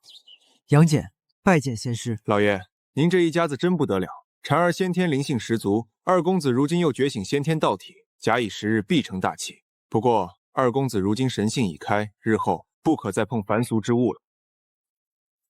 仙师，您这话是什么意思？坟间五谷杂粮、鸡鸭鱼肉、瓜果蔬菜，皆为后天浊气所生。你已觉醒先天神性，体内先天清气流转。若食用凡俗之物，浊气入体，便会与你这体内的清气相冲，修为会止步不前。那我不吃东西，岂不是会饿死？二公子勿忧，先天灵果、琼浆玉液、日月精华、天地灵气这些，皆可代替。二郎，想要修仙，岂能不付出一点代价？辛苦修炼1000年才能辟谷，你倒好，还没开始修行就不用吃饭，这是个好事啊。阿爹，我知道了。不过话说回来，阿娘她真的是天上的公主吗？刚才你说是玉虚宫的人算计了娘亲，才让她坠落凡尘，这是真的吗？阐教玉虚宫是一切的始作俑者。阐教，害得我们杨家好惨，有朝一日我必要讨回公道。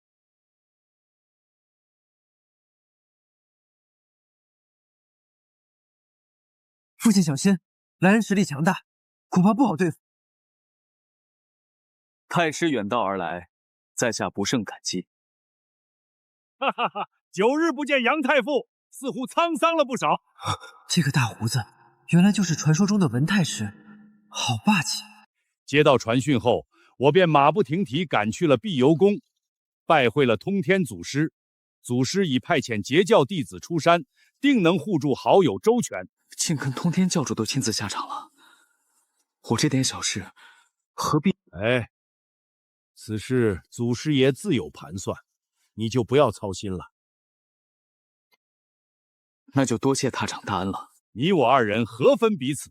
既然消息已经传达到位，朝中还有琐事缠身，我就先走一步了。太傅，保重。拜别太师。老爷，上天庭非同小可，当真不用我随行护你周全吗？你现在不宜沾染天庭因果，你帮我在杨家村教导好婵儿就行了。不过眼下有一个问题还很棘手，我该如何上这天庭？二公子先天道体已成，老爷莫急。此乃腾云驾雾之术，二公子试试。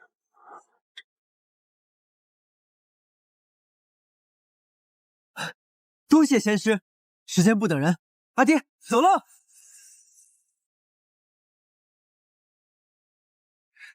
臭小子，慢点儿！你爹我还是个凡人啊，别给老子摔死在半路上！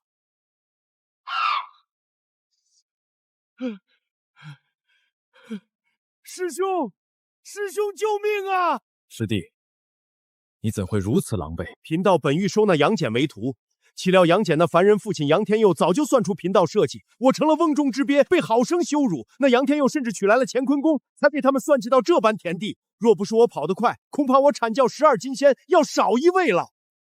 那乾坤弓是皇帝留下的功德至宝，他杨天寿一个凡人，是如何取来的？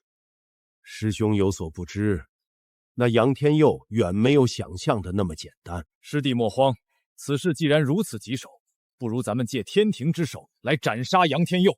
到我会和福元仙翁去王母面前好好游说一番，数罪并罚。那杨天佑本事再大，也难逃一死。男人上了年纪就是麻烦，如厕要这么久吗？耽误了上天庭，阿娘可怎么办？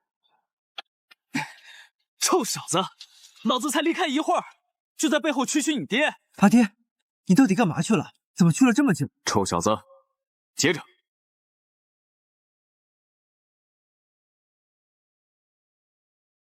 爹，这武器是你从哪儿学来的？甭管是从哪儿来的，这把3尖2刃刀从此就是你的武器了。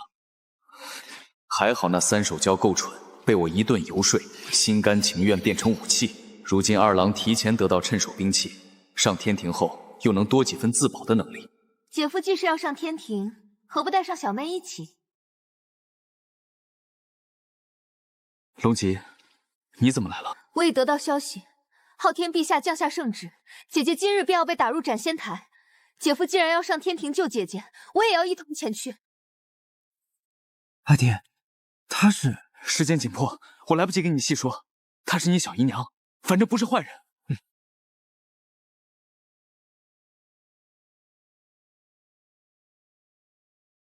瑶姬触犯天条，押赴斩仙台，按律当诛。昊天陛下怎么没来？莫非他已经默许让王母娘娘处决长公主？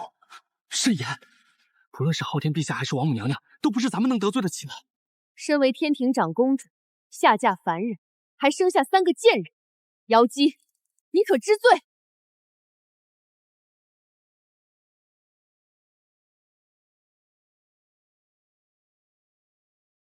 他们是我的骨血，是有血有肉的生灵，我不许你这样侮辱我的孩子！放肆！传本宫法旨，引斩仙台神霄天雷，诛灭瑶姬元神，打入6道轮回。娘娘，昊天陛下还未领灵，要不再等等？昊天这个哥哥不来，是不想看到妹子受苦；他不来，正是默许了这一切。行刑！夫君，照顾好我们的孩子，妾身去了。若还有来世，瑶姬必与你长相厮守。住手！我看谁敢动我的娘子！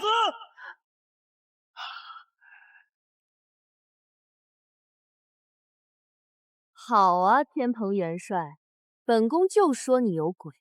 今日给杨天佑一干忍者带路，你要造反吗？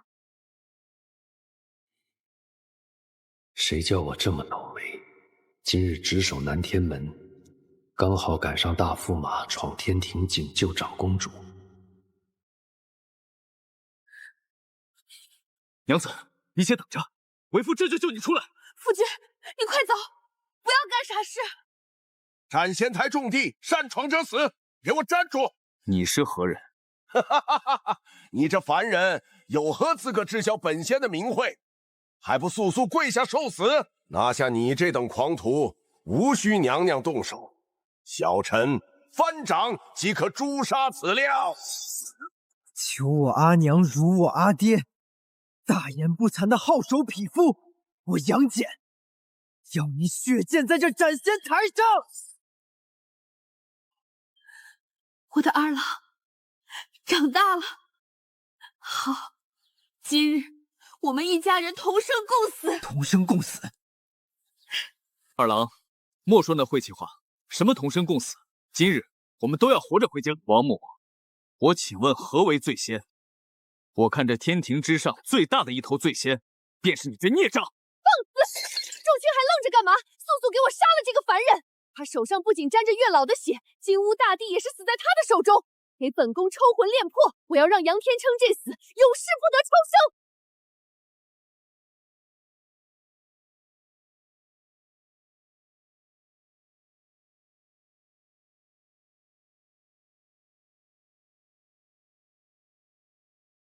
和他们拼了！今日你等有胆就来，我龙吉见一个杀一个！龙吉，小心！大胆龙吉，找死！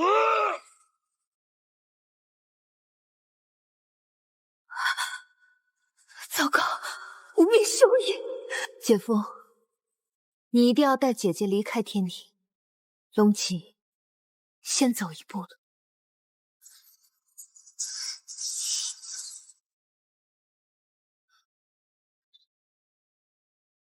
天地玄黄修道德，宇宙洪荒炼元神，龙虎啸聚凤云顶，乌兔周旋毛走尘。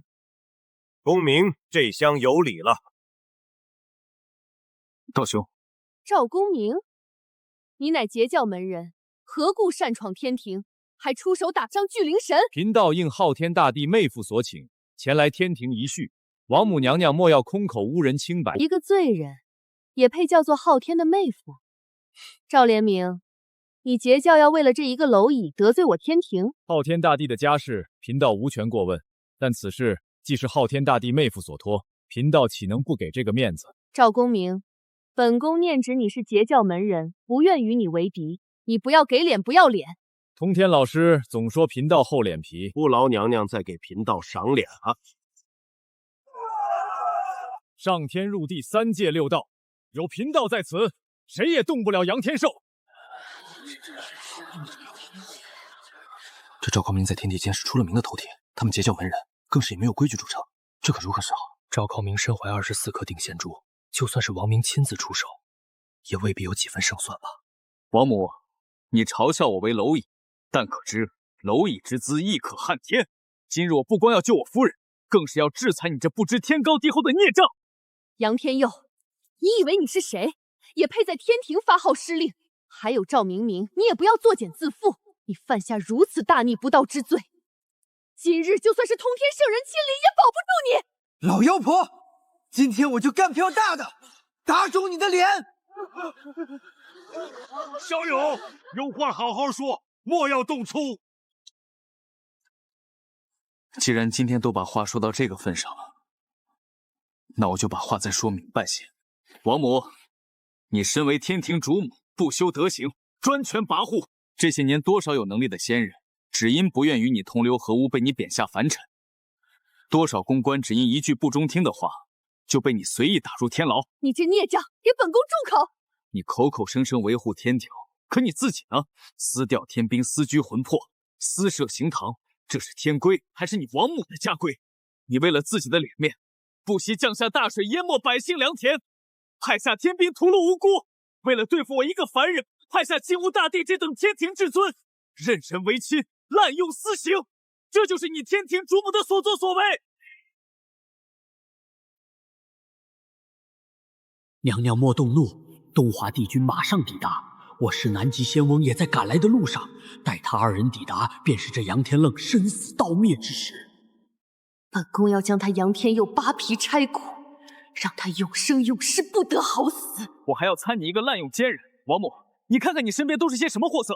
这福元仙翁巧言令色，摇唇鼓舌，专门坑人。此人便是阐教南极仙翁专门安插在天庭的棋子。这背后要是没有得到你的默许，我绝不相信。放肆！你敢污蔑我阐教？欺软怕硬的玩意儿！王母，你见我夫人纯良，便肆意欺压，怎能不见你在阐教玉虚宫门人面前扬眉吐气一次？你什么你？给我住嘴！天庭诸神都给老子听好了！我娘子执掌6天玉界，得的是女娲娘娘的法旨，领的是吾皇宫的旨意，背靠的是天道第一圣人，你们也敢随意指摘？真的假的？长公主背后站着的竟然是女娲娘娘！要真是如此，王母娘娘岂不是要遭殃了？坏了大计，只怕没有好下场。我娘子下界与我修这一世姻缘，便是要参悟这7情6欲的真谛，感悟这太上忘情的妙境。但因为王母的偏私狭隘，坏我娘子大道，乱了女娲娘娘的法旨，此孽障罪恶滔天。当真有女娲娘娘的法旨，真的假的？虽然这事儿从未有过证实，但在此之前，我早在人间给女娲盖了几百座庙宇。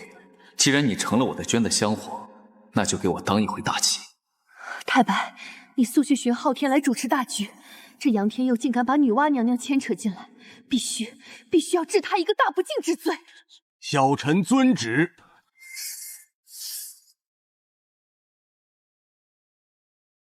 陛下，斩仙台那边情况紧急，娘娘请你去斩仙台主持大局。太白，那东华帝君从青丘万里而来，难得来一趟，朕下棋正好还少一个对手，你去将他喊来，与朕对弈一番。陛下这话是要将斩仙台下的这一锅水彻底搅浑呐！谨遵陛下法旨。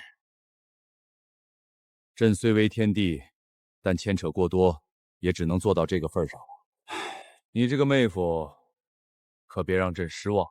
王母，你对3界众生高高在上，俯视一切，可你忘了，若无众生的信仰，你什么都不是。比起当年狂妄的东王公，你有过之而无不及。这东王公当年何其嚣张，自以为是天下男仙之首，便敢蔑视天地，但最终还不是成了亮节的炮灰。你今天连女娲娘娘都敢不放在眼里，似你这种孽障，岂能善终？杨天佑，你找死！王母有话好说，何必动手？贫道说过，除非贫道今日陨灭在此，否则谁也动不了杨天圣道友一根毫毛。赵公明，你好大的胆子！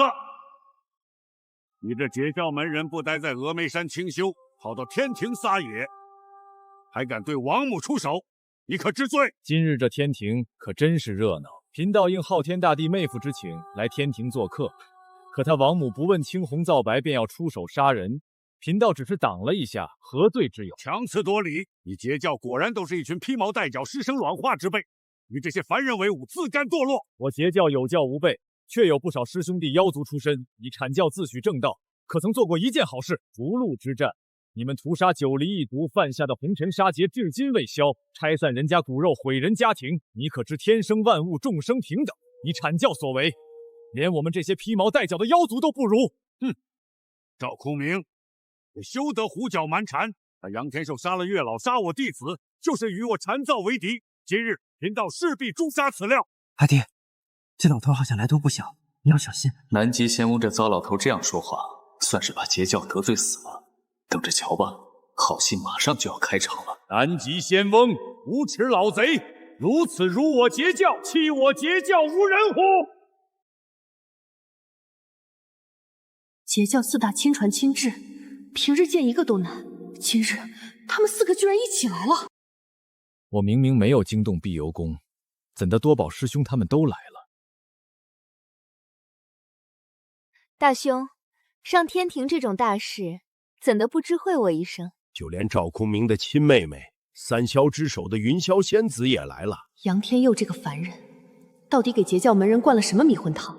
截教弟子倾巢而出，他一个小小的凡人，怎会有这么大的能量？夫君，姐姐，姐夫也太厉害了！截教的核心弟子居然全来了！我这老爹究竟还藏着多少秘密？这么多牛鼻子老道全来给他站台，一个个都牛气冲天的。陛下这棋下得4平8稳，毫无杀心，微臣实在看不出破局之法。朕是局外之人，东华帝君不必藏着掖着。万幸陛下怜见我这孤家寡人，不然本座若是上了那斩仙台，只怕会平增难堪。只是现今连截教4大亲传都介入其中，陛下莫非真不想去一睹风貌？家事烦扰，不看也罢。不过微臣斗胆想问陛下，您的这位妹夫到底是什么来头？朕也不知，只知他乃瑶间夫婿，仅此而已。哈哈哈哈！陛下如此说，微臣便明白了。难怪陛下能坐稳天庭，佩服，实在佩服。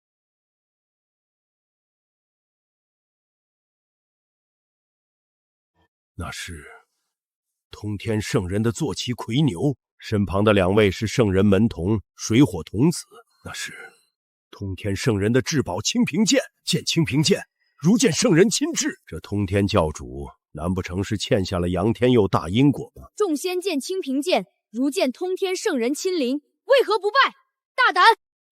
小神拜见通天圣人。先生，老师命我2人将清平剑暂借于先生，祝先生扫清寰宇，正本经元。先生持此剑，可号令截教上下莫敢不从。见清平剑，如见老师本人，截教门人皆听先生调遣。这什么小姨娘，那通天教主是什么大人物吗？为何在场的这些神仙听到他的名号，一个个都哑巴了似的？小点声，天地6圣，通天圣人便是其中之一。他一跺脚，天都要塌半边。该死，该死的孽障杨天佑，居然连通天教主都被他请来站台。替我好好谢谢通天圣人，今日得圣人相助，我杨家来日定当结草衔环以报之。诸位师兄，这究竟是怎么一回事啊？我等领了老师的法旨，前来协助先生处理一些家事，不料却被你小子给捷足先登了，哈哈！大兄，只许你陪杨先生来天庭一叙，不准我们来2位他刀。哈哈哈，甚好，甚好。天蓬元帅，我娘子是天庭长公主，我又是驸马爷，我们2个，你们天庭认不认？连通天圣人都要为驸马爷站台，您和瑶姬娘娘的身份，天庭当然是要认的。拜见驸马爷。好，既然如此，那我今日便要以我娘子长公主的身份，在这斩仙台上审理几桩公案。哼，现在这斩仙台上全是他截教之人，如今还不是和杨天佑撕破脸的时候。杨天佑，贫道洗耳恭听，倒是要看看你能有什么高论。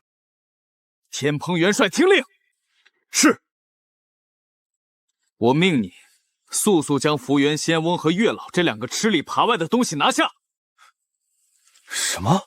福元仙僧和月老都是王母娘娘的人，大驸马这是要把我往火坑里推啊！他说什么，你照做便是了。出事了由我顶着。贵人都发话了，我还犹豫什么？来人，给我拿下这福元仙翁和月老！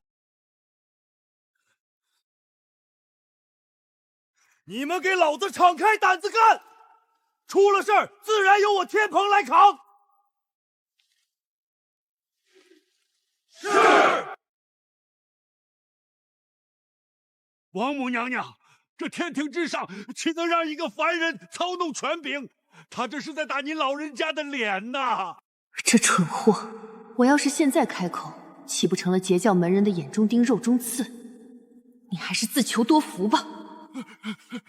老师救我，救我呀！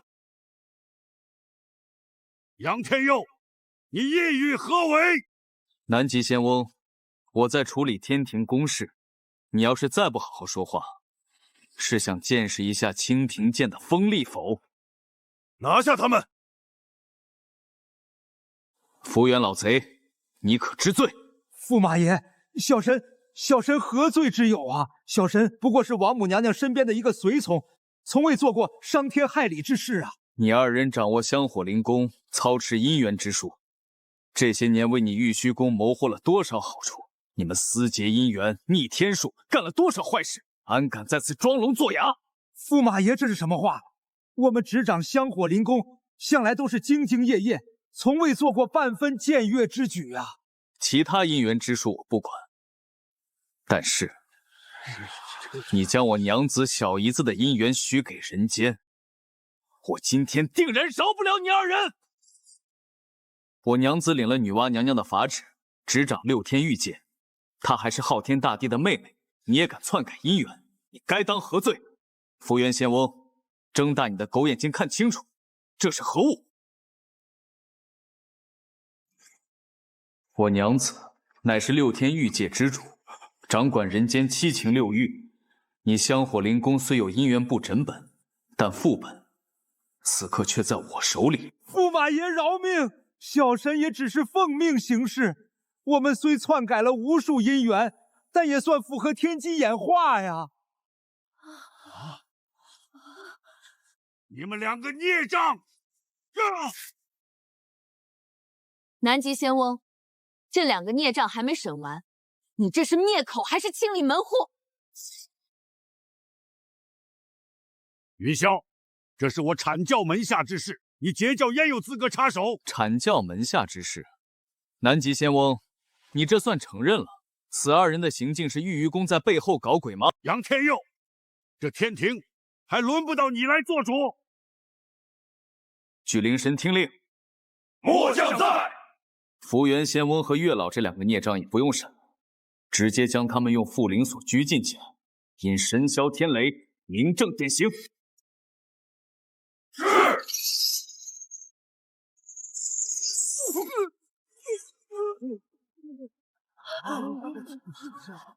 驸马爷，小老儿错了，老师救我，王母娘娘救我，元始天尊救！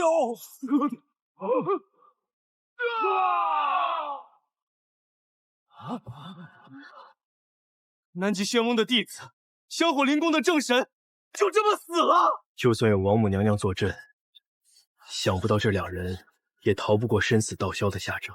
这杨天佑何其可怕！收拾完这2个安杂东西，现在轮到你了。王母，你可知罪？不说话就是默认了自己的罪行。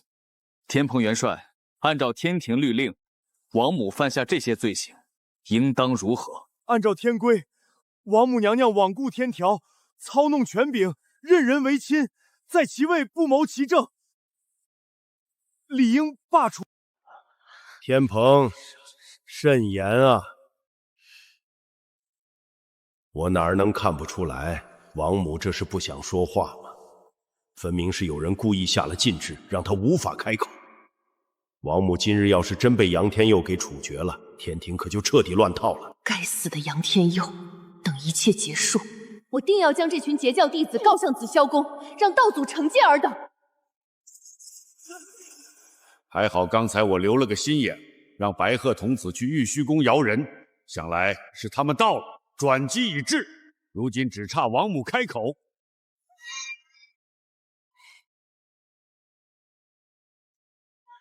的脑袋！南极仙翁，你这无能之辈，真当我这个王母是摆设不成？你等玄门弟子如此欺辱于我，本宫今日定与你不死不休！南极仙翁，这是在天庭，就算你看不上王母，也轮不到你出手。你敢公然袭击王母，就是在打昊天大帝的脸。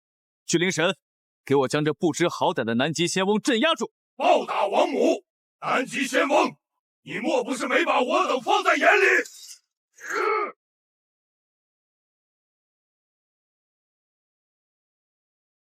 给我练了这无法无天的南极仙翁！算了，本宫亲自出手。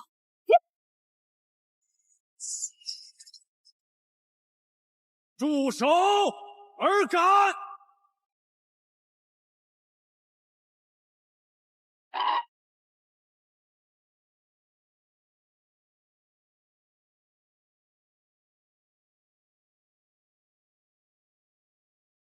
白鹤童子，给我把这嚣张跋扈的王母打落斩仙台！是。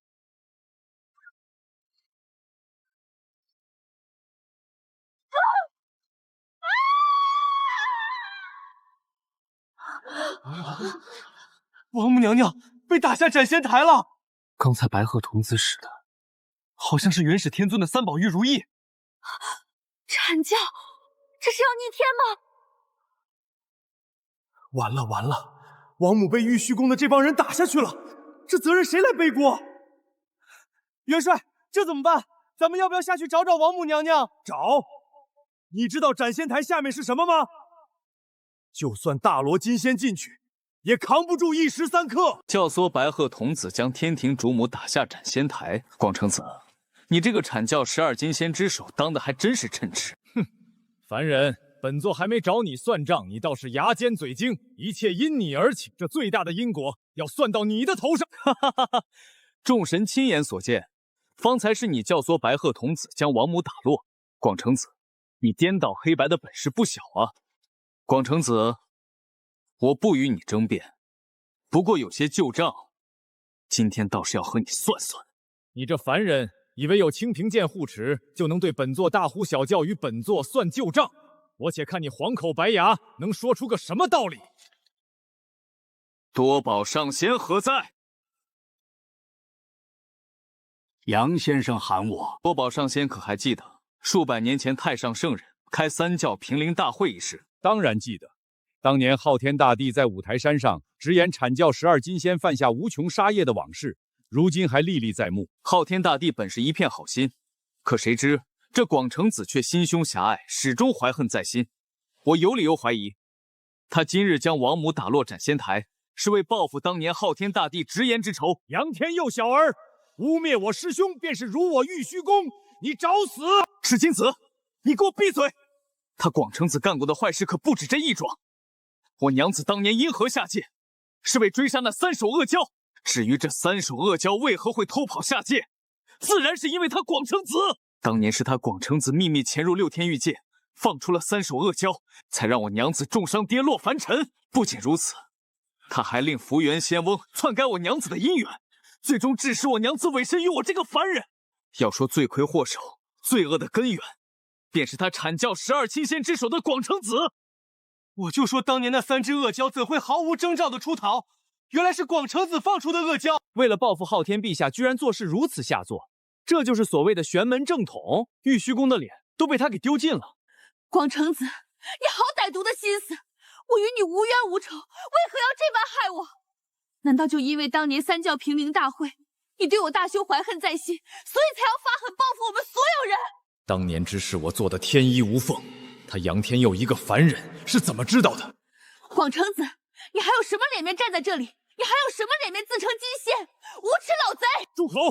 瑶姬，你有罪在身，杨天佑又是你夫君，你当然帮着他说话了。他一介凡人，岂能知晓数百年前之事？荒唐！好，好，好，哈哈哈哈哈！广成子，你可敢对天道起誓，说你从未做过这些事，说你没有放出3手恶蛟，没有暗害瑶姬，没有怀恨在心，蓄意报复。只要你当场立下天道誓言，我杨天佑愿自裁于此，以正天威。住口！小小凡人也敢在我师叔面前放肆！师叔，既然他想自裁谢天，那便让他求人得人，也好洗刷掉众仙对我们阐教玉虚宫的质疑。师叔，你怎么不说话？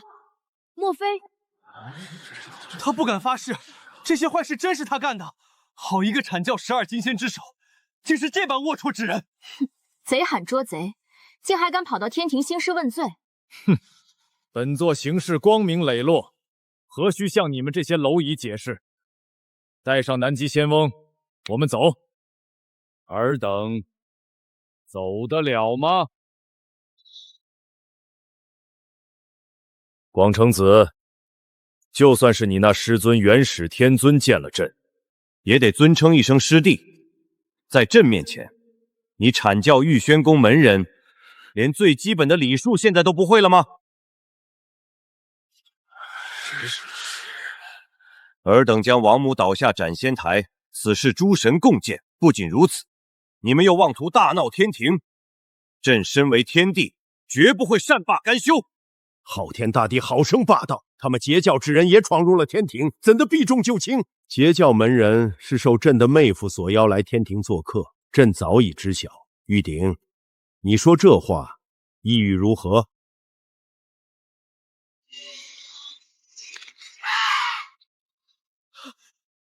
来人，白鹤童子将王母打下斩仙台，罪不可恕，打入天牢，永世不得翻身。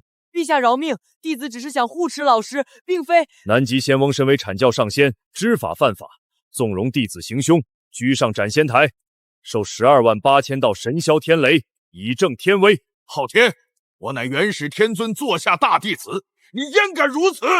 你敢威胁朕？巨灵声何在？把128000道神霄天雷换成248000道，即刻行刑。昊天，如此行事，你天庭是想硬扛元始圣人的怒火吗？住口！休要拿元始圣尊压朕！你当朕这个天帝是摆设吗？这是诸天两仪星斗大阵。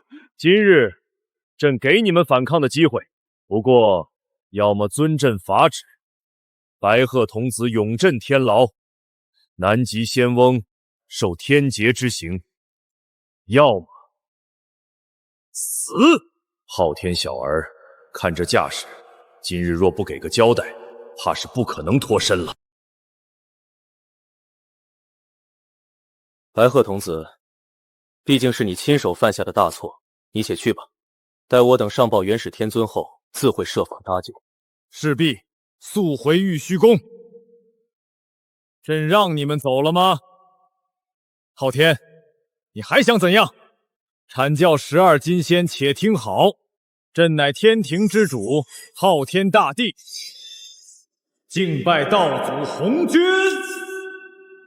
阐教12金仙自逐鹿之战起，屠戮9黎一族，犯下无穷杀业，至今未消。广成子身为12金仙之首，不修德行，未泄私愤，放出3走恶诘，篡改瑶姬姻缘，算计天庭，罪恶滔天。朕昊天以天帝之名，敕令阐教12金仙立刻向天庭俯首称臣，以正天道，以清三界。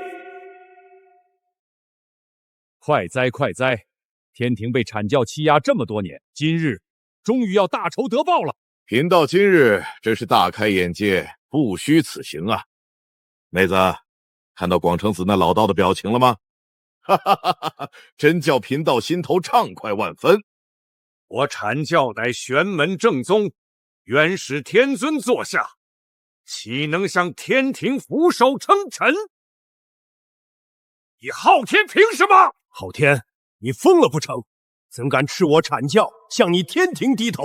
你简直胆大妄为！昊天，你天庭不过是道祖设立的管理3界机构而已，安敢敕令我阐教？高卧九重云，胡谈了道真。天地玄黄外，吾当仗教尊。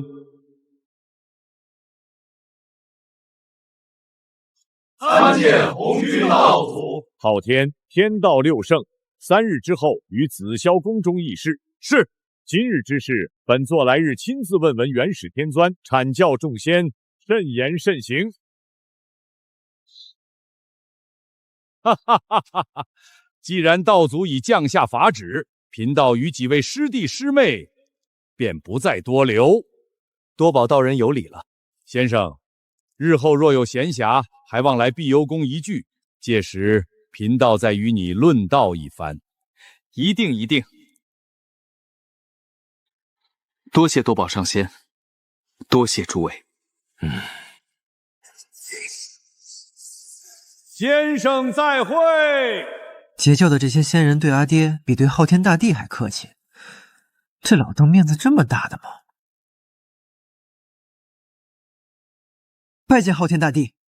朕的好外孙，别这么见外，你同朕聊聊天，讲讲下界的见闻可好？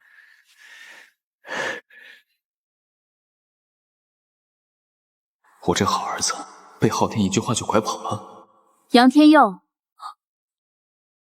夫君，这位是素女娘娘，是女娲娘娘的弟子，同时也是我的至交好友。原来是素女娘娘，在下有礼了。此乃女娲娘娘的贴身灵袖飘带，乃是极品先天礼宝红绣球分出的一缕姻缘之本，已将香火灵宫正仙尽数打杀，姻缘一道无人主持，从此你需担负起姻缘之责。谨遵法旨，在下不敢怠慢。先别着急谢恩，还有一事，女娲娘娘另降下一法旨，让你处理下界灵河畔的一方奇石，那石头已孕育出吞噬3界之气，为期1年，2件事必须办成，明白吗？奇石，莫非与那泼猴有关？素女娘娘，我一介凡人，怎能担此重任？素女娘娘还是另寻高明吧。此乃女娲娘娘亲自炼制的造化金丹，蕴含补天大道之力。杨天佑，你别再推辞了。是，多谢娘娘赐丹。驸马爷，昊天陛下此刻正与东华帝君在凌霄宝殿之中等候，请吧。有劳太白金星带路。娘子，你先与素女娘娘叙叙旧，为夫去就回。还是舅舅好。您是不知道，自从我开了先天道体之后，我那老爹便不让我碰着吃食，我都快饿死了。日后这天庭的东西，你想吃什么就吃什么。舅舅，不愧是天帝，果然大方。这傻小子，是饿死鬼投胎吗？人间太傅杨天佑拜见昊天大帝。都是一家人，不必紧张。太白金星，给朕的妹夫赐座。公是公，私是私。天帝，我此番上天庭是为救娘子而来，如今既然功成，于是便来请辞，准备携家眷重返人间，万望天帝批准。杨天佑，你给天庭捅了这么大一个窟窿，香火灵宫的正神全没了，你拍拍屁股就想走？陛下明鉴，这一桩桩一件件，和我一个凡人何干？我只是上天庭拯救娘子，那天窟窿，凭我可捅不穿。杨先生，你这张嘴可真是厉害。参见东华帝君。杨先生何必谦虚？你这一身文道气语，连接天地，贫道修行多年，还是头一回在凡人身上看到如此磅礴的浩然正气。如今天庭缺人，你也缺少一个大展身手的平台，不如留下为天庭效力，各取所需，如何？这东华帝君当真是个明白人。宇宙的尽头是编制，天庭也一样。如今天庭虽然积弱，但毕竟是3界正统，还有红军的背书。本以为这天庭编制还要博弈一番，不成想竟然上赶着送上来了。不过就是不知道昊天的诚意到底有多大。东华大帝所言不错，可我在人间尚有诸多因果未消，这天庭的官管的东西只会更多，我又没有法力傍身，只怕有心无力。这狐狸装什么装？杨天佑，你既已迎娶了我妹妹瑶芝，成了朕的妹夫，便理应为天庭出一份力。道德绑架我？且看你这老狐狸葫芦里卖的到底是什么药。天庭的神道有2，其一先天，其2后天。所谓后天神道，便是朕之内敕封，加盖天庭御册。你若愿意，可在这6司7员8级9垒之中，任意许你一座大神位。可一旦你选择这后天神道，此生都会被锁在这神位的职权之内，不可再修其他。听这意思，显然好东西还留在后面。所谓先天神道，便如同你现在这般，身负天地气运，以天地功德来转化神道修为，待来日功德圆满，便可步步飞升。如此，未来便有无限可能，不受神道法则束缚。果然和我想的一样，这先天神道远比后天神道的收益更高。不过高回报也意味着高风险，但我要是搏一搏，若是成就3界第1位以文道入先天神道之人，前程不可限量啊！想让我入天庭当差也不是不行，不过在下有一请求，须得陛下成全。你且说来。我要诸天庆云。此物曾是道祖的护身法宝，当年魔祖罗侯摆下诛仙剑阵，道祖便是靠着此物才扛过剑阵。如今此宝被道祖赏赐给了元始仙尊，你要这诸天庆云，是想让朕彻底把阐教玉虚宫给得罪死吗？你就说能不能给吧。陛下，那白鹤童子和南极仙心如今还留在天庭呢，与其将2人炼化，倒不如……以元始天尊的性子，此事未必不能成。不过，杨天佑，朕可以答应你，但是就算朕将这诸天庆云拿给你，你敢用吗？光脚的不怕穿鞋的，我早已将阐教得罪了个底朝天，也不怕多他元始天尊一个。从前的天庭权柄分化，在外人看来，我这个天帝当的是唯唯诺诺。当年刑天打入天庭，8成背后也有玉虚宫的算计。如今杨天佑的加入，似乎是个契机。与其继续沉沦，倒不如干一票大的，大不了重回道主身边当童子。好，朕答应你，此上紫霄宫为你极力斡旋。昊天大帝果然快人快语，我选择先天神道，此后天庭唯您马首是瞻。驸马爷既已答应，还请劳烦移步升仙台。你这一身气运，也到了该兑现的时候了。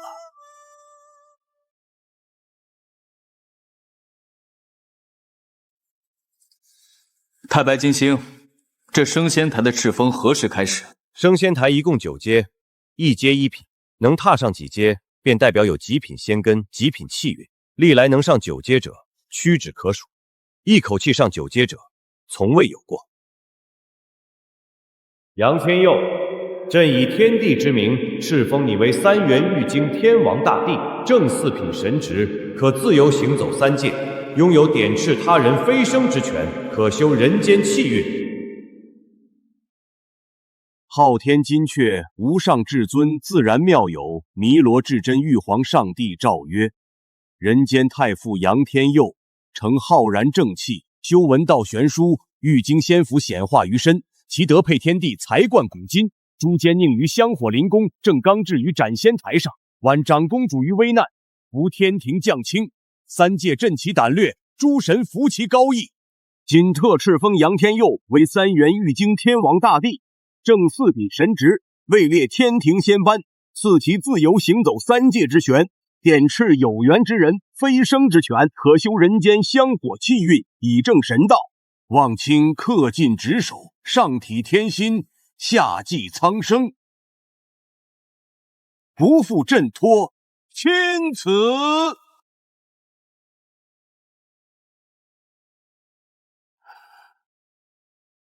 恭贺大帝正得神道。太白，为何我这神位只有4品？还有我的神力呢？启禀大帝，您还需通过修行才能施展神力。等到大帝府邸建成，太白结师会将修行之法送到您的府邸之上。原来如此，这神位虽然只有4品，可听上去还是挺唬人的。不用坐班，不必打卡，自由行走3界，还能点斥他人飞升。杨戬，上前听诏。我，舅舅，何事啊？二郎，你是朕的侄儿，自然也得出份力。不过朕方才算出，你在人间还有一道劫数未消，唯有以人间气运修行，才可渡劫。劫数？什么劫数？此乃天机所在，不可泄露。不过舅舅送你一道气运护体，另外传你9转玄功，等修成正果，便能运天地万物之中造，铸造无上神体。你有先天神体在身，修行此法再合适不过。杨戬先天道体，天眼通明，开弓射玉影，仗义护近亲，其勇可嘉，其诚可感。然人间劫数未尽，红尘因果未消，今特敕封杨戬为2郎显世真君，正五品神职，听调不听宣，在人间修行气运，攒功累德，望尔恪守本心，护佑苍生。待劫满功成，再入天庭，未当不赐。钦此。舅舅，这二郎显示真君是什么官啊？有俸禄吗？是不是还能管人？五品神官，比你爹低一品，没有俸禄，没有属下，你得自己养活自己。那岂不就是个摆设？朕已在天庭之东给你立下了一座玉京仙府，从此这天庭宝库之中修炼所用的资源任你取用。时不我待，朕要前往紫霄宫了。朕不在天庭这几日，你要给朕支棱起来，别等我回来，天庭都被人拆了。大舅子，别忘了我的诸天庆云。这二郎显圣真尊听调不听宣，老爹，你说牛不牛？五品。比老子低一品，你也就比我这个半大小子高一品而已。大帝既然已经完成敕封，那在下便告辞了。东华帝君且留步。不知大帝还有何吩咐？如今天庭正是用人之际，你看我手下连个能办事的人都没有。陛下临走之前给我甩下这么个摊子，总得给我找几个帮手吧？大帝呀，这事儿你找我可没用，你是不知道，我在青丘也是孑然一身，身边也只有一个小徒碧游。慢着，你不会是想打碧游的主意吧？嘿嘿，帝君英明，我见您身边这位碧游仙子气运不俗，想把她带在身边见见世面。你一个4品行官，况且本座就这么一个弟子，你也挖角？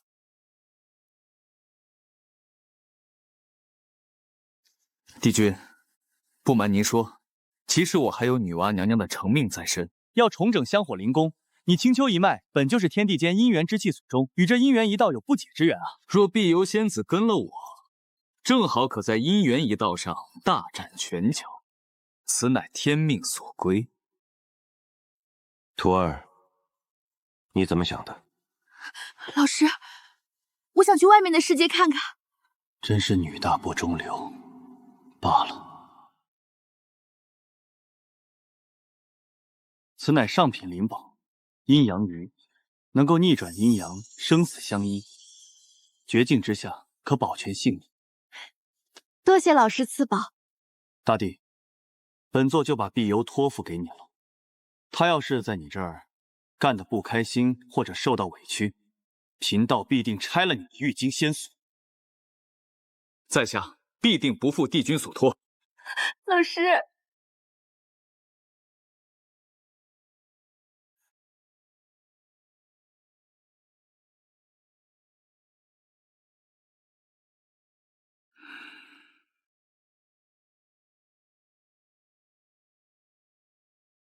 此去天庭闯下弥天大祸，我阐教不仅颜面尽失，就连白鹤童子、南行仙翁都成了天庭的阶下囚。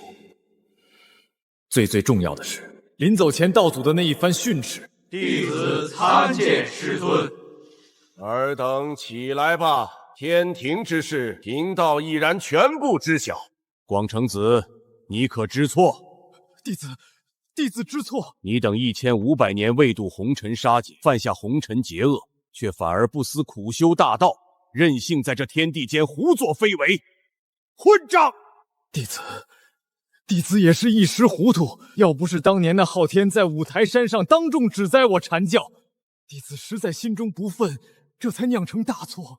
你是不忿，还是愚蠢？算计天庭，贫道不怪你。玄门气运之争本就如此，可你这蠢材，竟让人抓住了把柄，不仅让人当众揭穿，更让王母跌落斩仙台。贫道都算计不到王母的下落，此事甚至还闹到了道祖门前，愚不可及的蠢材！老师明鉴，那王母跌落斩仙台，全是截教门人暗害。若不是那多宝道人赵光明等人在场，白鹤童子那一击岂会打得那么厉害？为何那昊天不怪截教，只怪你12金仙？不过是他们手段比你更高明而已。弟子技不如人，认了。南极仙翁和白鹤童子一事，贫道会在紫霄宫与昊天斡旋。至于你们12个蠢货，给我在玉虚宫面壁思过，没有贫道的法旨，不可踏出宫门一步。领师尊法旨，弟子谨记。你等好生反省，待贫道从紫霄宫返回玉虚宫前，别再惹是生非了。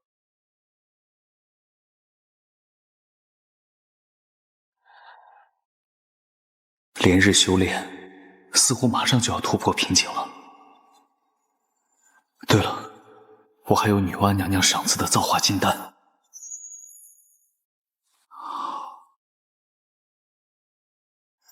这是突破瓶颈的征兆。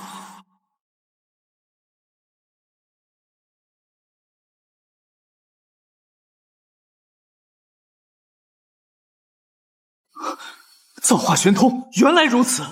修成这玉京仙府后，竟然还能当成法宝来用。我终于明悟了自身的大道法则，此之曰正气法则。如今我已将太白送来的玉京紫气元黄经修炼大成，还明悟到了正气法则，就是不知道紫霄宫那边昊天如何了。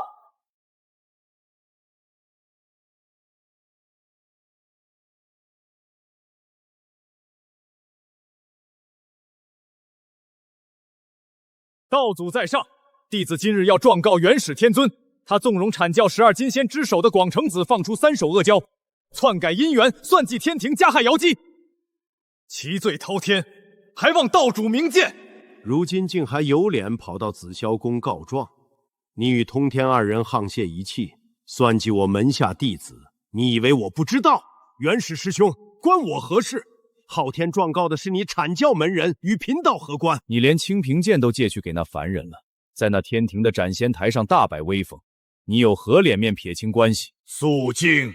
元始，昊天状告你阐教无状，此乃事实。如今王母被白鹤童子打落斩仙台，需广修谅结，才可重回圣位。这也是你元始天尊御下不言所致。前几日天道震动，贫道有所感应，所以将你等召至紫霄宫中，一切之因全是阐调12金仙在逐鹿大战之中犯下红尘杀劫所致，触动天道杀机。如今正值人间黄朝气运更迭，商朝气数将尽，周王室当兴，如此2道并谈，共同形成一道封神杀劫。这巫妖亮劫才过去多久，这么快竟然又爆发了封神亮劫？那巫妖亮劫真乃洪荒一大灾难。12都天神煞大阵与周天星斗大阵碰撞，几乎将天都快打碎。这封神亮劫不同以往，也因天庭神职空悬，天地规则未曾圆满，故而天道意运而生封神神器封神榜。此榜之中共封365个神位，3教内具有迷封无影，死后见名，根行高深者成其仙道，根行稍差者成其神道，根行浅薄者成其人道。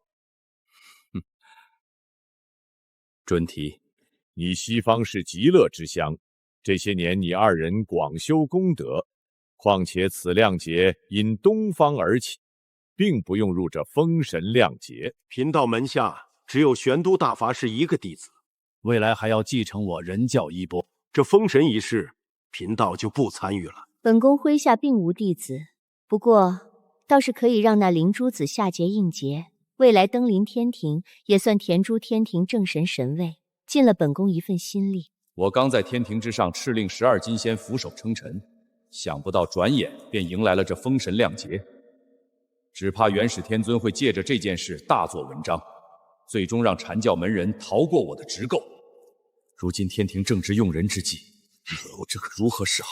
我门中弟子也不多，况且我门内弟子久修正道，根行深厚，不应有上榜之缘。倒是通天师弟，你截教门内号称万仙来朝，而且你截教弟子一个个都是披毛戴角、师生卵化之辈，不通道理，不知礼数，正适合上这封神榜，以求正道。天地玄黄，宇宙洪荒，万物都是应盘古大神开天所化。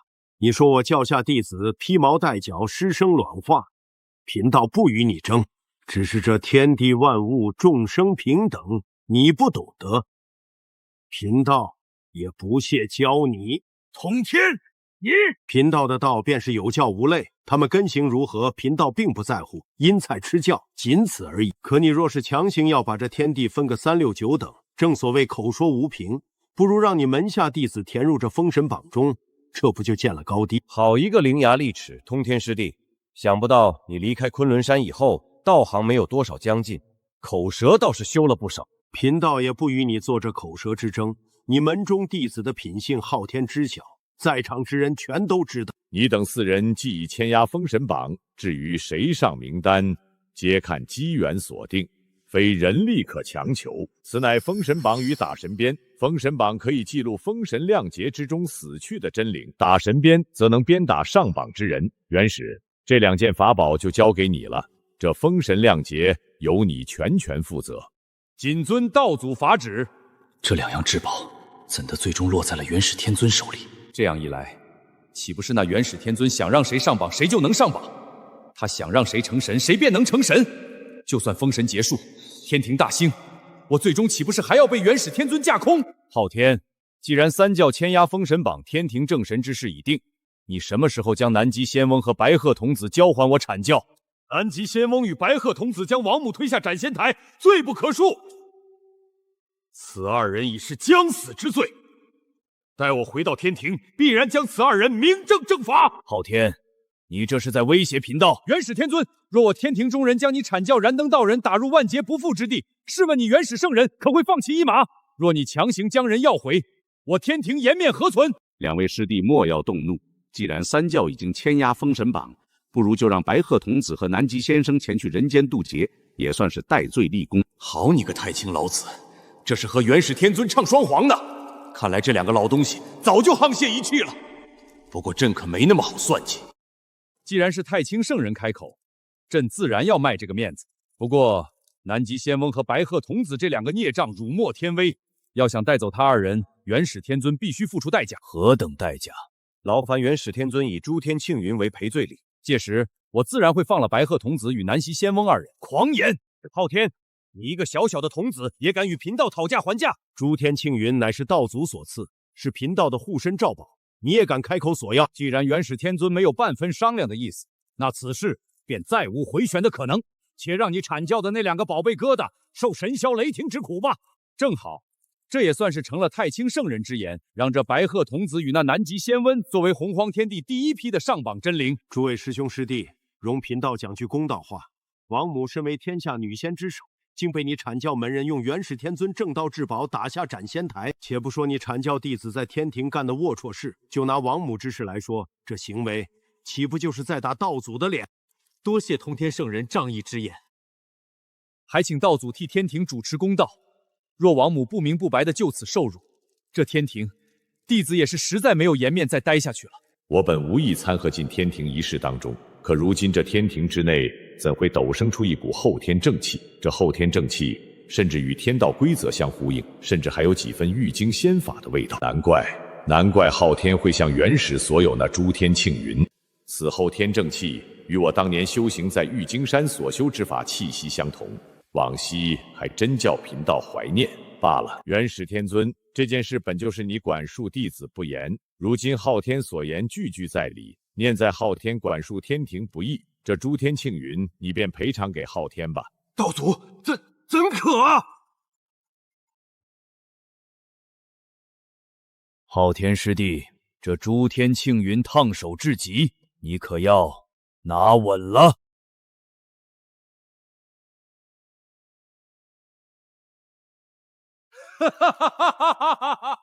朕连天庭这个烫手山芋都接得住，更何况是这诸天庆云？多他一个不多，至于拿不拿得稳，这是朕的问题，不劳元始天尊费心了。元始道友，这一次回到玉虚宫，你可要好好管教一下你阐教的那些弟子，尤其是你阐教的12金仙，不然下一次昊天道友可就要问你索要盘古筏了。你阐教虽有12金仙，3代门人也有不少，不过这要是一人来上一件法宝，你玉虚宫的法宝再多，最终也要败光了。这2个老秃驴竟然还敢配合昊天奚落本座！昊天，此宝你可得给贫道收好，贫道迟早有一天会亲自收回来。虽然从元始天尊那里拿到了诸天庆云，但道祖却将那封神榜交给了他，此举无异于服下慢性毒药。待封神成榜的那一日，我这个昊天大帝也算是彻底做到头了。不行，我不能就这么坐以待毙。天庭一事，昊天多谢通天师兄、女娲师姐出手相助。师弟不必多礼，等你回到天庭以后，记得替贫道向你的妹夫问好。师兄吩咐，师弟一定办到。不过师弟倒是好奇，我这妹夫一介凡人，到底是哪里来的能力，能让师兄这等人物垂青？昊天师弟，以后你会知道的，此乃天机，不可泄露。女娲师妹，昊天师弟，后会有期。恭送师兄。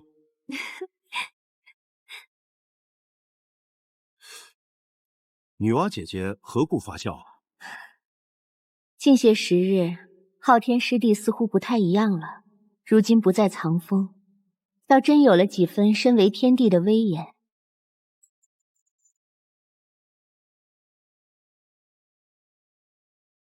女娲师姐有所不知，天庭积弱已久，师弟这么做实属无奈之举。更何况，如今王母她……师弟勿忧，王母如今重修亮节，或许也是她的命数。你既已驱逐了玉熏宫阐教门人，这香火灵宫的气运也该早些力竭。谨遵师姐法旨，昊天不敢懈怠。虽然诸天庆云已被我收入囊中，也算是暂时打压了元始真尊的嚣张气氛，可那封神榜却如同一把高悬于我头顶的利刃，随时可能落下。天庭积弱，难道我这个天帝最终还是难逃人为傀儡的下场吗？今日这南天门守将怎得如此有精神？貌似就连身上的修为都提升了不少。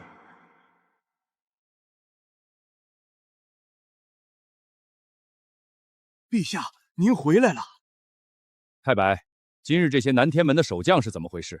一个个怎的像打了鸡血一般？陛下有所不知，这些其实都是出自大女婿，哦不，现在该改口喊玉京大帝了。这些可全是他的手笔。你且详细从朕说来。玉京大帝说，天庭兵将虽多，却多是乌合之众。他调以人间练兵的法子，又从天庭宝库之中抽调了些许资源，再让天蓬元帅日夜操练，几天下来便有了这等成效。我这妹夫不愧是能在人间当太傅的，而且又是文派之首，手段果然不凡。不光如此，玉京大帝还开创了北极驱魔院，整顿了香火灵宫，并且让碧游仙子来接管姻缘一道。碧游竟被他拐走了，这小子居然能说动东华帝君，有趣，实在有趣。太白，你我现在便去玉京仙府一观。臣太白星星遵旨。你们两个小毛孩子，也敢跑到玉京仙府门口撒野？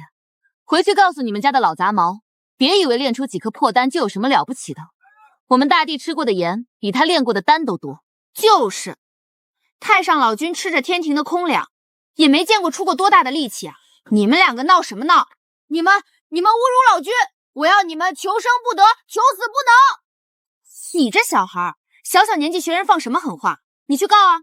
你告去凌霄宝殿，告到紫霄宫，我们也不怕。两个小兔崽子，仗着那老头在天庭横行霸道惯了，今天遇到我们，算你俩倒霉。师兄，我们走吧，这两个女人骂得太凶残了。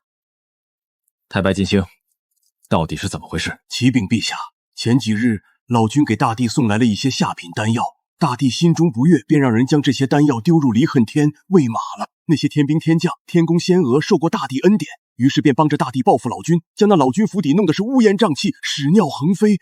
老君气不过，关闭了离恨天。这两个童子估计是寻仇来了。罢了罢了，正门走不通，咱从后门进吧。朕才把天庭交给你几天，你就给朕闹出这么大的动静，就连太上老君的童子都被你的人给骂哭了，你就不怕老君找你算账？大舅子，我得纠正你一下。首先，门外那些仙娥可不是我的人，我这玉京仙府在编人员目前只有碧游一个。其次，老君这人安扎事没少干，本就是天庭万人嫌。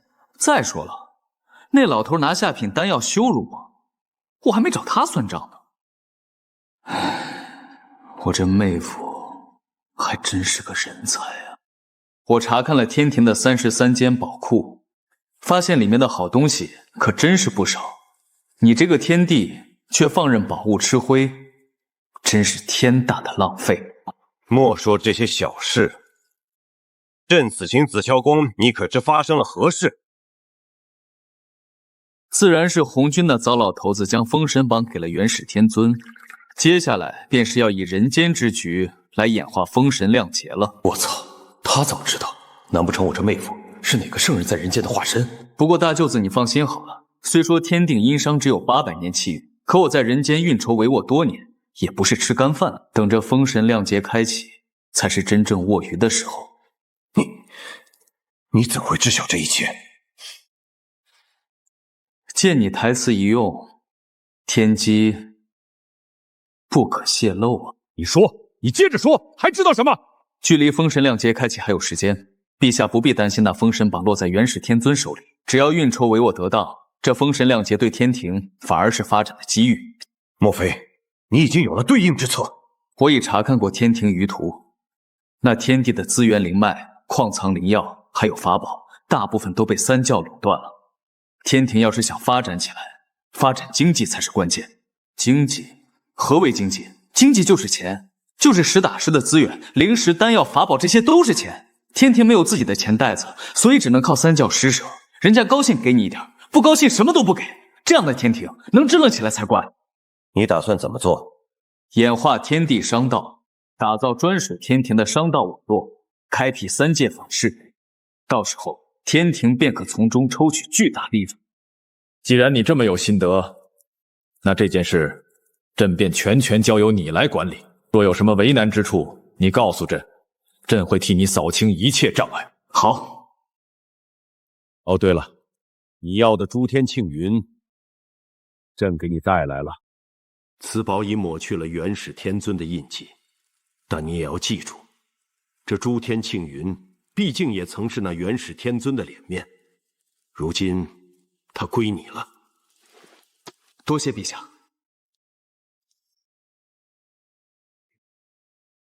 紫霄宫一行，朕深感疲乏。若无其他事，朕便离开了。陛下，刚才微臣一观大帝之姿，眉心处紫光溢出，这紫光可是那紫微天火，想不到短短几日功夫，他便修炼出了此等神火，真叫微臣佩服。他这一身造化确实不可当量，如今虽然只有玄仙修为，可未来成道之路却是不可限量啊！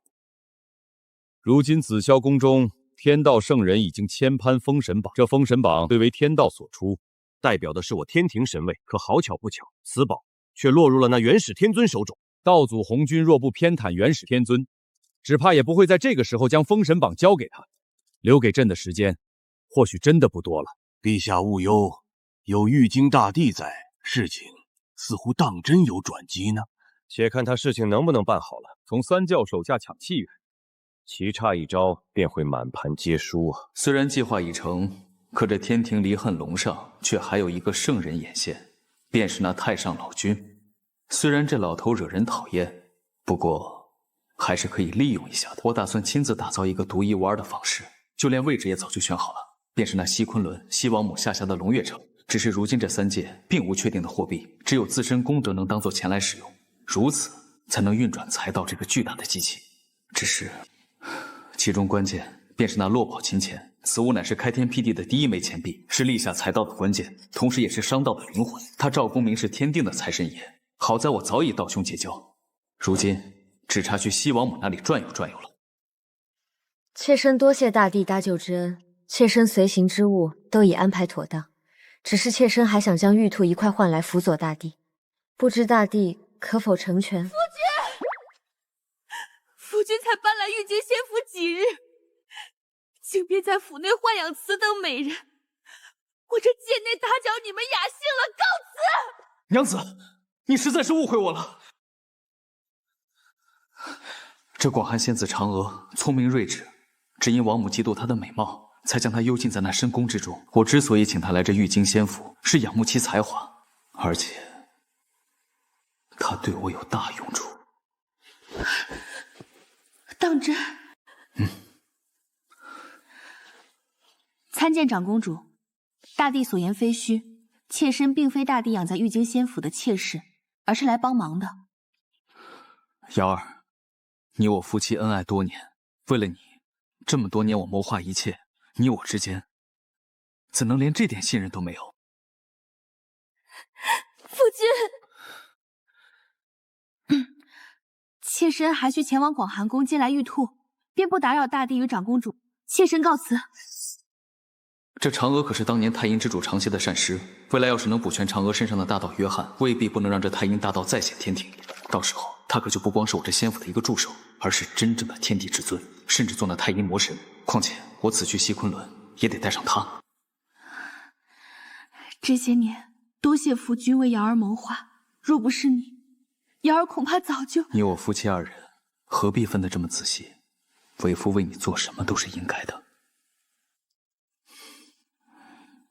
你就会说好听的，好听的是说给你的，不好听的我又不说。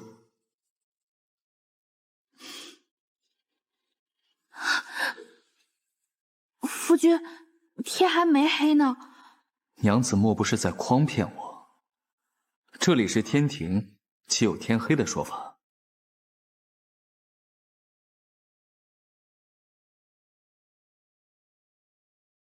穿越40载，谋划10余年，如今功德暂且圆满，也该享受享受了。